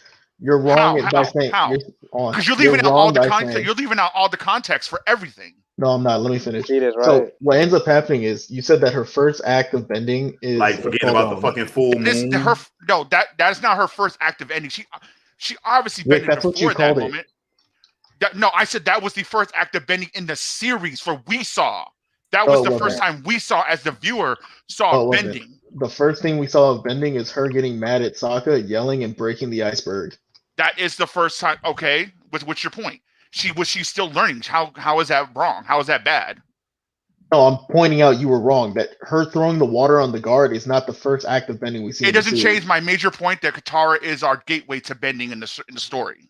No, it's not, because Aang also bent numerous times before that scene. Firebenders also bent numerous times before that scene. In the past and in the intro. In the past, he only airbended. He only airbended during the first part of the series. Remember, Katara throws water on the guard at the end of the episode. Then how there in is the world did numerous other characters in the iceberg then? Prior. No. Wait. Time out. In the first season, the only benders they come across is Boomy, Zuko, and his uncle. Okay, Rick, I need you to calm down. I need you to calm down. I need you to listen to me. In the first episode, when Katara turns around to throw water at the guard when they're on Zuko's ship, that is at the end of the episode. That is a comedic scene. Prior to that, we see firebenders attack the village. That is an act of bending. Prior to that, we see Aang airbending. That is an act of bending. Prior to that, we see Katara yelling at Sokka and breaking the iceberg. Prior to that, we see her picking up water, telling Sokka, hey, look, I'm doing it. I'm doing it. There's numerous scenes prior showing showing us bending prior to her trying to freeze the guard. Okay, all right, you know what? I'll give you that. All right, if I was mistaken, fine. But here's my thing. But here's my thing. What's wrong with that? She's a main protagonist, so she's not expecting her to grow. You're expecting her to be a master at the beginning. She grows at the entire series. When they're on their journey, you don't think she's actually training? If she was a master at the beginning of the episode, then she would be a Mary Sue. No, but here's the thing. When is the end of the I don't know how you fix your lips calling Katara a Mary Sue. I don't see how when's the end of the North Pole? The end of season 1. The end of season 1. How many seasons are there? 3. She's a master by the end of season 1. No, she's not. She's referred to as a master. No, she's not. Not even close. She's referred to as a master. No, she's not. No, she's not a master. She's not even close to being a master at the end of season 1. Aang doesn't even master the other elements until season 3. He doesn't master them either. I mean, like he doesn't. All right, let me rephrase it. He doesn't become proficient enough, really. I'm sorry. Aang isn't even the master by the end of the series. I need y'all to relax for a moment. What did y'all say her teacher's name was? Because I can't remember his name. Paku refers to her as a master. That's only because she's going to be training Aang. That's it. He says Master Katara because she's the one that's going to be training Aang. That's it. That's all that means. Because she's a mentor now. That's all that means. Wow. This man literally just wants to be right by subliminally taking apart what we tell him and dissecting. Now Toph is a master. Real quick, hold on, Rick, before you go. Number one, that's not how subliminally is used. Number two, after I made a great point and Rick said it was a great point, you said, no, don't give him that, even though it was a great and phenomenal point. No, I'll give you okay. Wait.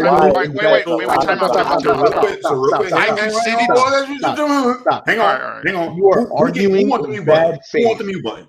Who want the mute button? Let me see. Who want the mute button? They all want the mute button. Everybody gets the mute button. I'm like Oprah. I love giving out the mute button. Before I allow them to continue, all right, cool. Before I allow that to continue, I got 2 super chats I got to get to before they vanish. So I'm gonna go ahead and I'm gonna do just that. So first we had Maniac Madness 11 with a $2 super chat asks, do you think free will is an illusion? No. And then we also had Trent with another $2 super chat. Thank you. He says, I second your phone usage doing movies. Point LOL. Thank you, Trent. I much appreciated that. And real quick, I will go through. Let me see. I'll make sure I didn't miss any other. Because like I said, those $2 super chats, dude, I don't get notifications on those. So I got to scroll through the comments to get them. I caught that one. Yes, I think we are all caught up on super chats. Now you gentlemen may continue with the. Actually, no. You know what? No, because I don't have that much longer on the stream, and we're not going to do this thing all night. So this is what's going to happen. Y'all feel free to save the drama for the Discord. How about that? Jimmy and Carlos, I will be sending y'all invites to the Discord. We're going to be getting on. We're going to be meeting up on Discord after the show anyway. So by all means, y'all feel free to duke it out there. Cool. Oh, I'm cool.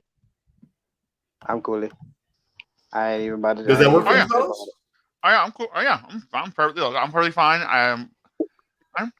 It's All right. No, let's get to other questions. Other questions. Yeah, definitely, absolutely. Let's get to some other ones. All right, Misty 306. What are your thoughts about the upcoming Eternals movie? I'm not seeing it. Not as of right now. It was the one movie I was looking forward to the most. But like I said, Disney's on my shit list right now, and that includes Marvel. So, damn. I do like the memes and the little jokes. So like they were watching this shit the whole time. It's like they didn't think it was time to act when Thanos snapped the whole universe in half and whatnot. I've been enjoying those little comments. Wait, what happened to Disney? What did he do? What did Disney do? Disney's done a lot of shit, dude. Disney's done a lot of shit, and they full of a lot of shit. Well, I mean, they did start it by ripping off Grimtails. I mean, we can give them that, but I guess it didn't stop there. There's a lot of shenanigans that's been going on, and I really wish that they would right the ship before it gets too late. I don't think it ever will get too late, because guess what? The shit I'm talking about, nobody else cares about. Right? Ouch. I'm talking about shit that most people don't care about. They just want to go see, like, all the people who went to go see Cruella this fucking weekend. They don't give a fuck about what I'm talking about. They don't care about. You got beef with that movie, don't you, right now? Oh, absolutely. Bruh, it's like they're trying to like that. Okay, I don't have beef. I don't have beef with the movie, but I don't support it. I'm not going to support it. But why? What do you know about that movie that I don't know? Well, I mean, in my opinion, just by looking at a trailer of it, I'm like, bro, like Cruella was just a person that was always in fashion, like, but at the same time, she was a dirty fucking fiend. Like they're trying to make her out to be like some like glorified, like I don't know. I guess it was when I saw the trailer, me and my friend, we were actually intrigued because it looked like they were going to do one of these villain films, but she was actually going to be a villain because the trailer did look kind of. Let me guess. Hang on, real quick. It looked dark. It looked dark. Let me guess. She's a victim. I haven't seen the movie. Does she go bad because something happened to her? The trailer. That's how it looks. At least from my perspective. Is it because a man did something to her? No, her mom did. From what I heard, it's her mom. Her mom's fault. Oh, yeah, from what I heard, it was her mom. Different. That's different. I haven't seen the movie. I haven't even read but from what I heard, it's something about her. Like, no, I think like the puppies ate her mom, or her mom got mauled by a dog, or some stupid shit like that. When I heard about that, I lost all interest in the movie. Like, yeah, I would have lost interest. Real quick, hang on. I'm gonna put myself on the big screen. Y'all know why Cruella wanted them damn puppies? Because she liked the way a Dalmatian's coat looked. Mm-hmm. Exactly. Mm-hmm. Exactly. You know what's funny too? It's like, are you familiar with Once Upon a Time? Oh. Okay, so the great thing about Once Upon a Time, though, with the Cruella and that version of Cruella, she is like, there are yes, they do sob story a lot of villains, right? Because it's the tale of not everything's black and white. That's the main focus of a lot of villains in Once Upon a Time. But in Cruella's case, she was bad from the get-go. And the person that thought she was trying to save her, didn't realize that she was that way. And that was actually a good take. Like, it made her like if she was the victim, but she wasn't the victim. Her mom was like that to her for a reason, because this bitch was psycho. I just know Once Upon a Time is a fucking soap opera. Yeah, it is soap opera. It's soap opera. It's a soap opera with Disney characters. Yeah, So, yeah, it is. It is. So yeah, I never got into it. I've seen. I'm ashamed to admit I've seen a lot of it because my ex used to watch that shit all the time, and my brother-in-law used to watch that shit all the time. So I've seen a fair enough of it, but I never give a fuck. I never give a fuck about that show. Kind of same here. My sister, my little sis M, she was watched that religiously a little bit. So that's where I kind of got a few bits and pieces. I ain't gonna lie, I do like Rumpelstiltskin out of there, because that man he went through a lot of shit. He did. Yeah, but I'll be honest, he's a good actor though. I like that actor. Oh yeah, Robert. Okay, yeah, Robert. Yeah. His stick got old for me though. Like it's teetering on good and bad like it got old towards the end for me. Darren the Awesome, have you seen any new movies of late? I have. Check my channel. I've reviewed them. Maniac Manus 11, you checking out that Game of Thrones prequel HBO's making, or are you completely turned off with the IP? I'm not interested in it. So no, he's not gonna be. You ain't gonna be interested in anything with GOT attached to it. Period. I mean, I know how it ends. I know how the series ends. Guess what happens? They all die. Exactly. Pretty much. Pretty much. I mean, it's House of the Dragons, right? House of the Dragon, right? Exactly. Oh yeah, how the prequel will end. Yeah, that's true. Yeah, they all die. Yeah. That's how it ends. Spoiler: they all die. But sometimes there are stories you want to see, even though you want to know the end. Like I would actually like to see Robert's rebellion unfold, even though I know the outcome. I wouldn't mind seeing that or reading that, just to get the full details and whatnot. There's certain stories that that can be done well, even when you do know the end, like Better Call Saul. Oh, Better Call. Nah, I ain't gonna lie. That man went through some shit. I know Saul went through something. You know how it plays out, but true. It's still a great ass show. Oh yes, but oh my god, damn Saul. Yo, that walk through the desert though. Oh shit. That walk through the desert though. Oh my god. I don't even know if Walter would have survived that shit. This is a weird ass would you rather. Adam Q says, would you rather fight a horse-sized mouse or 100 mice-sized horses? Give me the mice-sized horses. Yeah. Just because in general there's because that'd be actually be kind of a horse-sized mouse be kind of scary as fuck. And then Sean he popped in. He said, "Wait, Airbud doesn't move you no more." I said it doesn't hold up. It's really silly. Yeah. This is what I'm right. Yo, Katakuri fan says, "Is it wrong that as an adult I still like the things you mentioned liking as a kid?" No, because I still like Space Jam, and I still like Power Rangers. I was about to say, it's no common secret. I still mess with Power Rangers. Now, Mighty Morphin, Mighty Morphin is not as good as I remember as a kid. Absolutely, but SPD, nigga. Ooh, Time Force. But Time Force is actually something you can appreciate more as an adult. Dude, okay, Time Force is pretty good though. SPD, Samurai, Wild Force, Lightspeed Rescue. Yeah, those are seasons that you can appreciate more as an adult and see the nuances and whatnot. This is what I was arguing earlier. Wait, Carlos, you argued about Power Rangers? Did you just argue about Power Rangers, bro? We're not arguing with you no more. You know what? But I was thinking, anime. I said as a kid, there's certain things that you cannot appreciate until you become as an adult. And y'all literally just said, yeah, actually, Time Force got better when I was older, and I was able to understand more concepts better.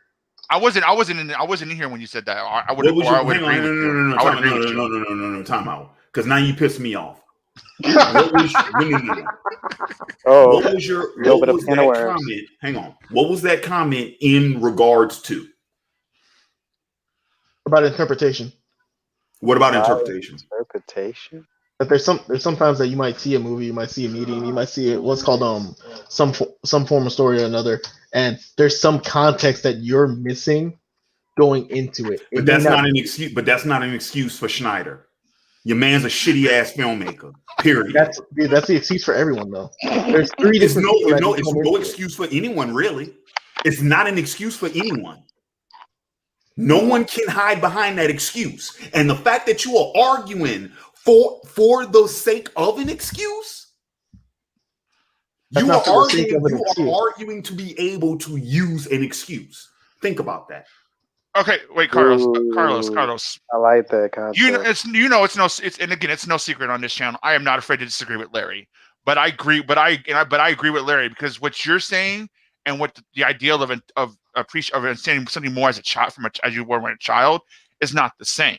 You're saying that you need to have prior knowledge or understanding of the author's work, which is a hit or miss concept at times. No. True. Y'all understand How you get new fans. That's how I'm interpreting fans, what you're though. saying, though. That's how I'm interpreting what you're saying. If I'm wrong, then correct me, of course. No, what I'm saying is you saw Power Rangers as a kid. Right.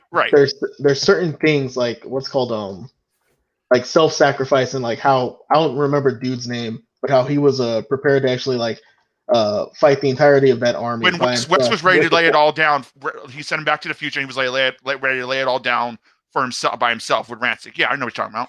Yeah, that scene hits harder as an adult because you can fully appreciate the scene compared to when you were a kid. That's not you have prior knowledge of past Power Rangers. That's not you have prior knowledge of whoever directed that. You know what I mean? That's purely as an adult. There's a concept that you actually can grasp now better that you can apply to what's called the material. It's the same thing with the Snyder films. There's certain concepts that people don't have grasps of, or they're texting during the movie, not listening to the actual dialogue.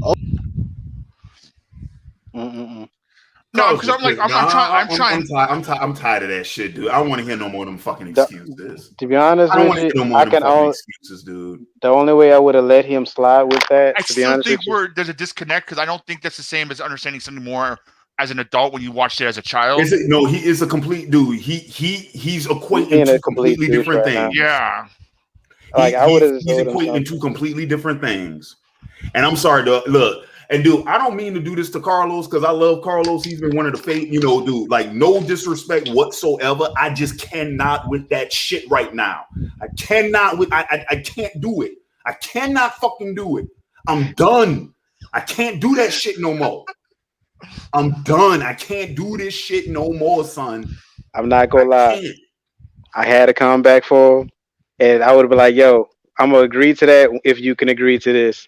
And I bet you he would have shut up with that. But nah, I done forgot about it. So you good. You good.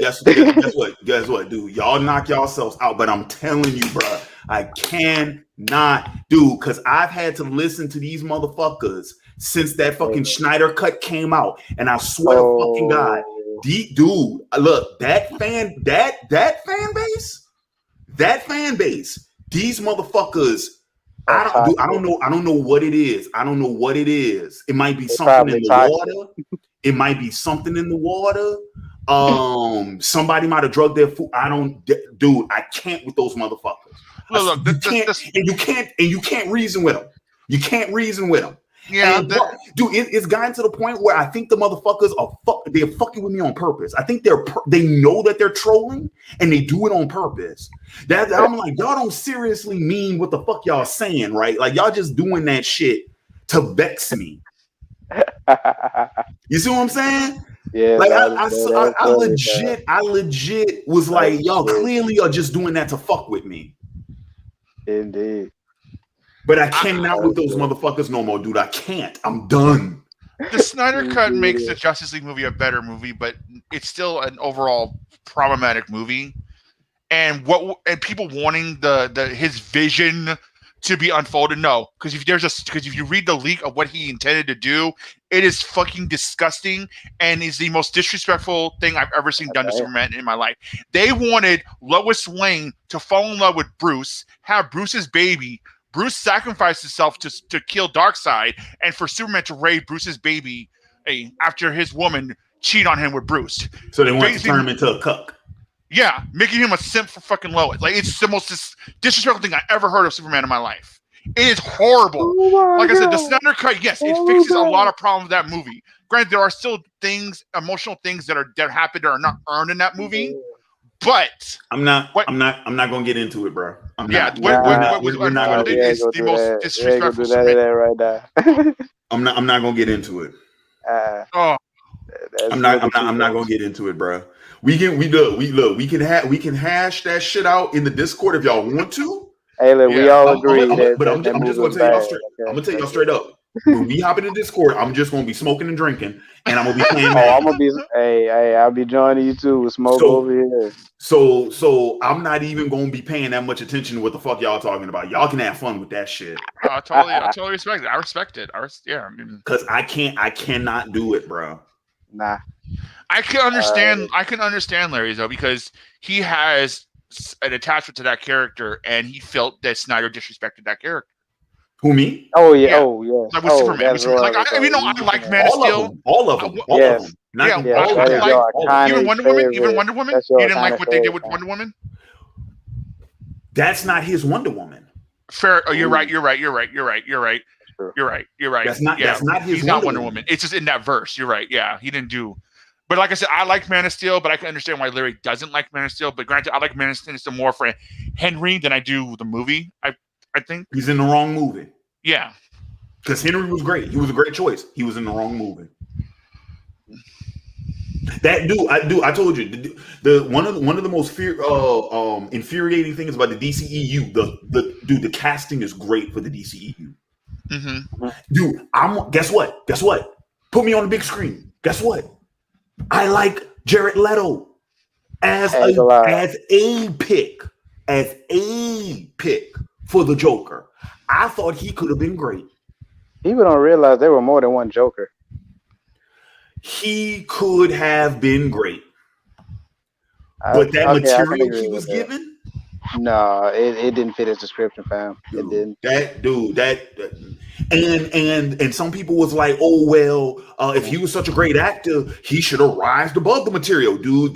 Sometimes you can't. Sometimes you can't. Sometimes you cannot.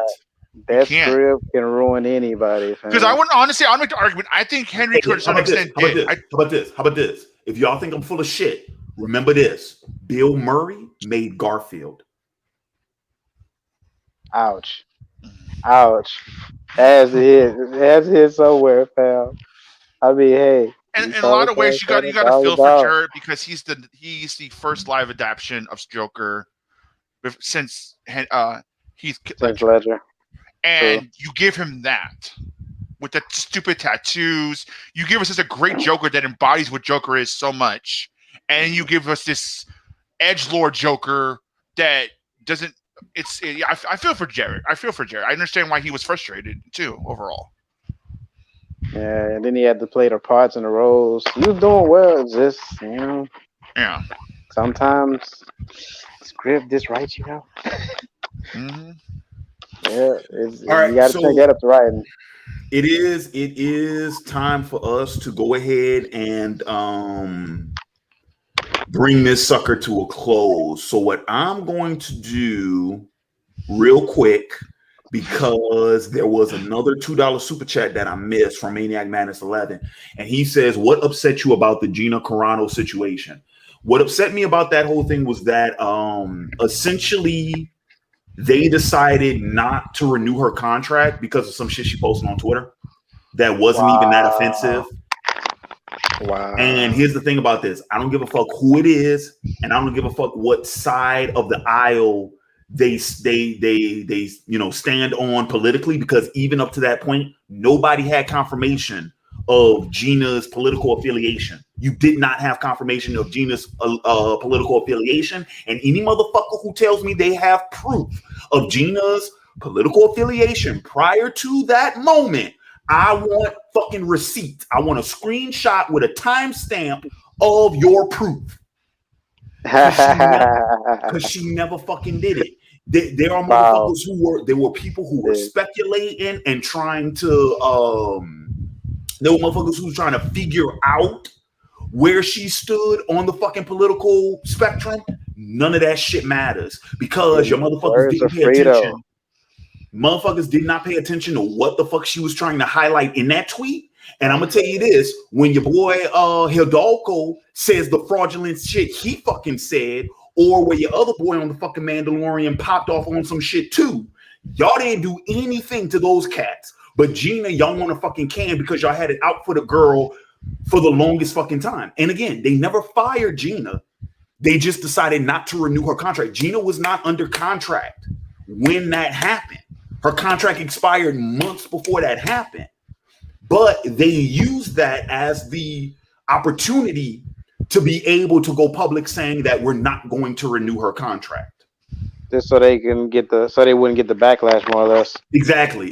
Yeah. Essentially, they try to use this bullshit public outrage, which isn't bullshit public outrage. Okay, most people don't give a fuck.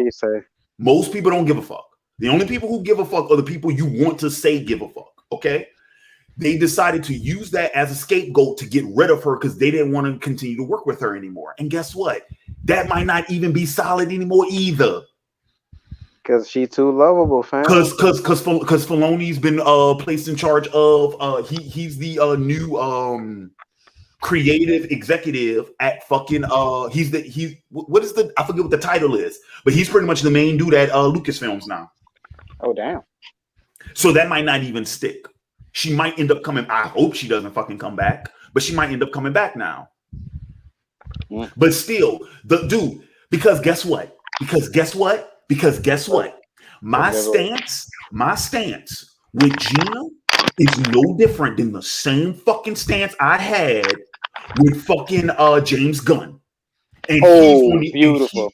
Yes, bring that out. Yes. And he's on the other side of the fucking fence. And I said the same thing for James. I stood up for James Gunn the same way I stood up for Nina. I don't give a fuck what side of the political fence you stand on. Nobody should lose their job over that bullshit. Exactly. Period. Over something you did years back when you was young. I agree. Period. I'm sorry. Dude, I'm gonna tell you something. That cancel culture bullshit, hey, that cancel culture bullshit needs to go. Yep. Period. That cancel culture bullshit needs to go. Guess what? And look, real quick. I'm gonna point it out there. I find it funny that the coalition so high and mighty on their soapbox about intolerance are the main ones pushing for cancel culture. Ouch. Yeah, I don't agree with cancel culture whatsoever. I really don't. Because it ruins people. Well, it's not that it ruins people. It's the fact that there's 9 times out of 10 you always gonna find something that you regret when you was younger. When you was younger and you know what I'm saying, you was wilding out. I'm pretty sure all of us, even people that damn near are on this cancel culture shit, have done something bad that's fucked up. They're like they can be like, man, look, if anybody words yourself, it's wrong. Like people never look at me the same again. Everyone has this, aka skeletons in your closet. Stop pointing fingers, fam. Like that's the problem with the cancel culture. Not everybody want to point fingers just because they want to hide their own shit. Mm-hmm. And you stop that. Mm-hmm. Yeah, dude. And like I said, I don't support none of that shit. So yeah, so when the Gina Carano shit happened, I was like, I'm done with y'all. Done with Star Wars. Done with fucking Disney. Done with fucking Marvel. I'm done with you. I'm not paying for none of y'all shit. I'm not supporting none of y'all shit. Y'all can go and fuck yourselves. And for y'all niggas who think I can't do this shit, remember, I dropped the fucking DCEU. Dude, I did not. When was Aquaman? 2018? Yeah. I think so. So for 5 years, I didn't fuck with the DCEU at all. I mean, I kind of stuck with my animation material though. And the only reason I went and even bothered with Aquaman was because Zack Snyder was already out at that point. Because remember, that movie does come out after Justice League. Yeah. Snyder was already gone at that point, and I thought this shit was over with. So I was like, all right, cool, I can start watching DC movies again. Because so long as that shit bag was there, I was not fucking watching it. So did you see Shazam? Nope. I thought because I think you would like Shazam. I hate that character. I don't like that character, period. Oh. I don't like Captain Marvel, period. Oh. So why the fuck would I bother with this movie? I didn't know that. Yeah, nah. Never liked Captain Marvel. The original Captain Marvel, not the Marvel. Yeah, about to say the Marvel. Yeah, never cared for that character. So So I had no interest in it. And this movie looks fucking Oh stupid. my God. As soon as I saw the motherfucker flossing, I said, no, I'm done. I saw the Oh, I it's saw the about the trailer, Shazam. and as soon as I saw him doing that silly shit, I said, I'm done. Nope. I'm done. I mean, concept kind of real. I mean, it is a kid that can easily like just gain his powers, but then again, I don't know. I haven't really watched the movie. I didn't. I wasn't interested. So, All right, but what's the next question? There was one funny comment. Someone said this the Snyder versus Larry's greatest adversary. Damn. no, I think my greatest adversary is still stupidity. Stupidity. Yeah, you want serious roles. So, yeah, you kind of a person you would like the serious roles or stuff that it actually shows some type of a ploy and like development. Dude, I That don't makes mind. more like it. Look, I don't mind comedy. I don't mind fucking happy-go-lucky shit because I mean, fuck, I Oh watch hell no. cartoons all the time. I went no. If anything, that is my problem with the DCEU is that it's so fucking dark and bleak. Okay, true. It's And then either Marvel inserts comedy where it's not really needed, so it's like a catch Yeah, 22. and then Marvel they sip the Kool-Aid from the other fucking bin, and now they fucking cuckoo for Cocoa Puffs. Yeah. It's like Jesus, man. I ain't gonna lie, they should have never put out that New Mutant movie though. I feel like they should have just like did some concepts with it, but I mean, you know. You know, I forgot about that until I saw it on HBO Max. I haven't watched it yet, but I'm still, dude. I'm gonna be honest. I'm still surprised they put it out because they didn't have to. Yeah. Exactly. Because Disney, because I mean, it was Disney's, right? Like at that point, Yeah. they Yeah, could have Disney buried had it if they wanted to. They didn't have to put it out. I that's the did weird see thing about a it. fight scene though on YouTube where I guess one of the characters she can like open portals and she summon a sword. Yeah, That's like that's her. That actually looked kind of cool. That actually looked kind of cool. that's fucking Colossus's sister. Oh shit. What's her name? Oh, they used that concept in Ileana. Um, Ileana. yeah. What's her fucking? Is it Magic. Magic? Yes, Oh yeah, magic. with Yeah, the but I K. saw With the that, and K. that all looked Magic. really cool. That all looked really Yeah, cool. magic. I kind of boggled my mind how a mutant power can be magical, but sure, why not? Scarlet Witch. Yeah, that. But see, Oh. my nerd OCD kind of is still trying to like. From what it was explained to me is that it started out she was a mutant, but then later was retconned to her being chaos magic. That's how it was explained to me. No, I think they do the same thing with her that they did with Scarlet Witch, where her essentially it's like If you want them, I mean, it's spicy her night and so it's like spicy. her abilities start out as mutant, but Uh-huh. then because she already has those abilities, it makes her a more proficient magic user. Okay, all right. You see what I'm saying? So like she learns magic just like everyone else does later, but because she already has that pre-existing mutant ability, that just makes her even more proficient at it. Gotcha. Because real shit. Scarlet Witch and fucking Magic are two of the strongest fucking mutants. Period. Arcane powers. Yeah, They label them under arcane powers. I've heard too that Wanda's son is actually really strong too. Yeah, Wiccan, I've heard he's really strong. yeah, he is. But yeah, them arcane powers though. Even Elastaman, isn't he arcane power? Just because he's like damn near indestructible. Who that? Elastaman. Elastic Man. Isn't Elastic Man a DC character? Oh yes, he is. My bad. I thought he was in Marvel. Wait, who was? Yeah, who are you thinking of? That's what I'm trying to figure out. I'm thinking it maybe the one that's stretchable. Elastaman, maybe. I'm not sure. He was in prison, but they were trying to hurry and get him out. He was in the Age of Ultron, and they trapped him in a ball because he was rubber. Oh, I'm trying to figure out who, technically speaking, is his name. They always said his real name, but if he went by his moniker, I think he was Elastaman or somebody. I forgot who. But he was considered arcane power because bullets can penetrate him. He's rubber, and also he can easily slip through anything. He can damn near slip through any small cracks. type of deal. He was just basic, but he was just one of those. He was just one of those like offset characters. Shaquem said Plastic Man. Plastic Man. That's what it was then. It was Plastic Man. Yeah, but you said Elastic Man. I do apologize. I didn't mean to say it that way. Because Elastic Man is Rubber Band Man, and okay, that's Rubber Band DC. Man. That's what it is. And that's DC. That's the dude off of Static Shock, right? No. No, my bad. My fault. That's a different character. That's a different character. He fault. predates him. But yeah, Plastic Man I think is Marvel. Yeah, because they did have somebody similar to him, but they was like he was more mainly comic relief.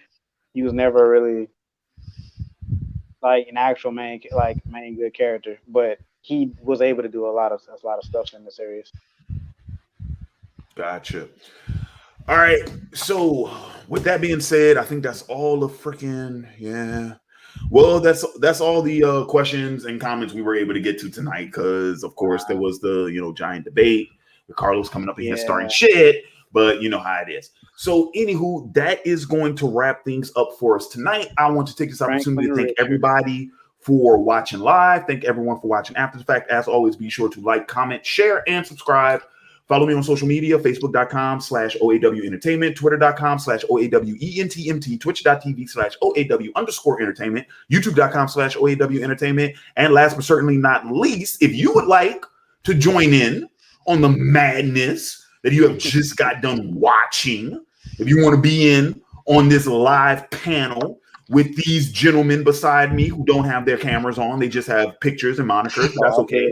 That's fine. That's fine. Most people watch the show as a podcast anyway, so it doesn't matter.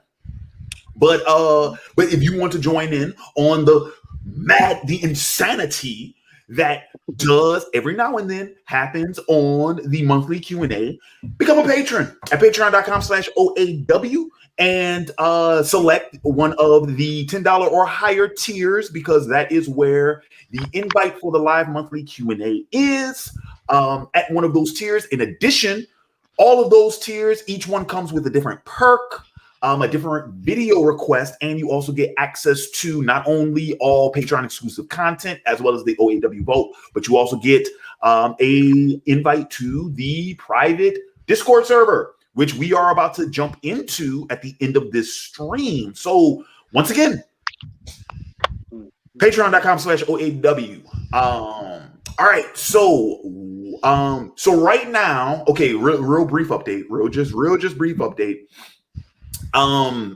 As it stands right now, I can't really make any announcements for any upcoming videos just yet, because I am having to manage several things.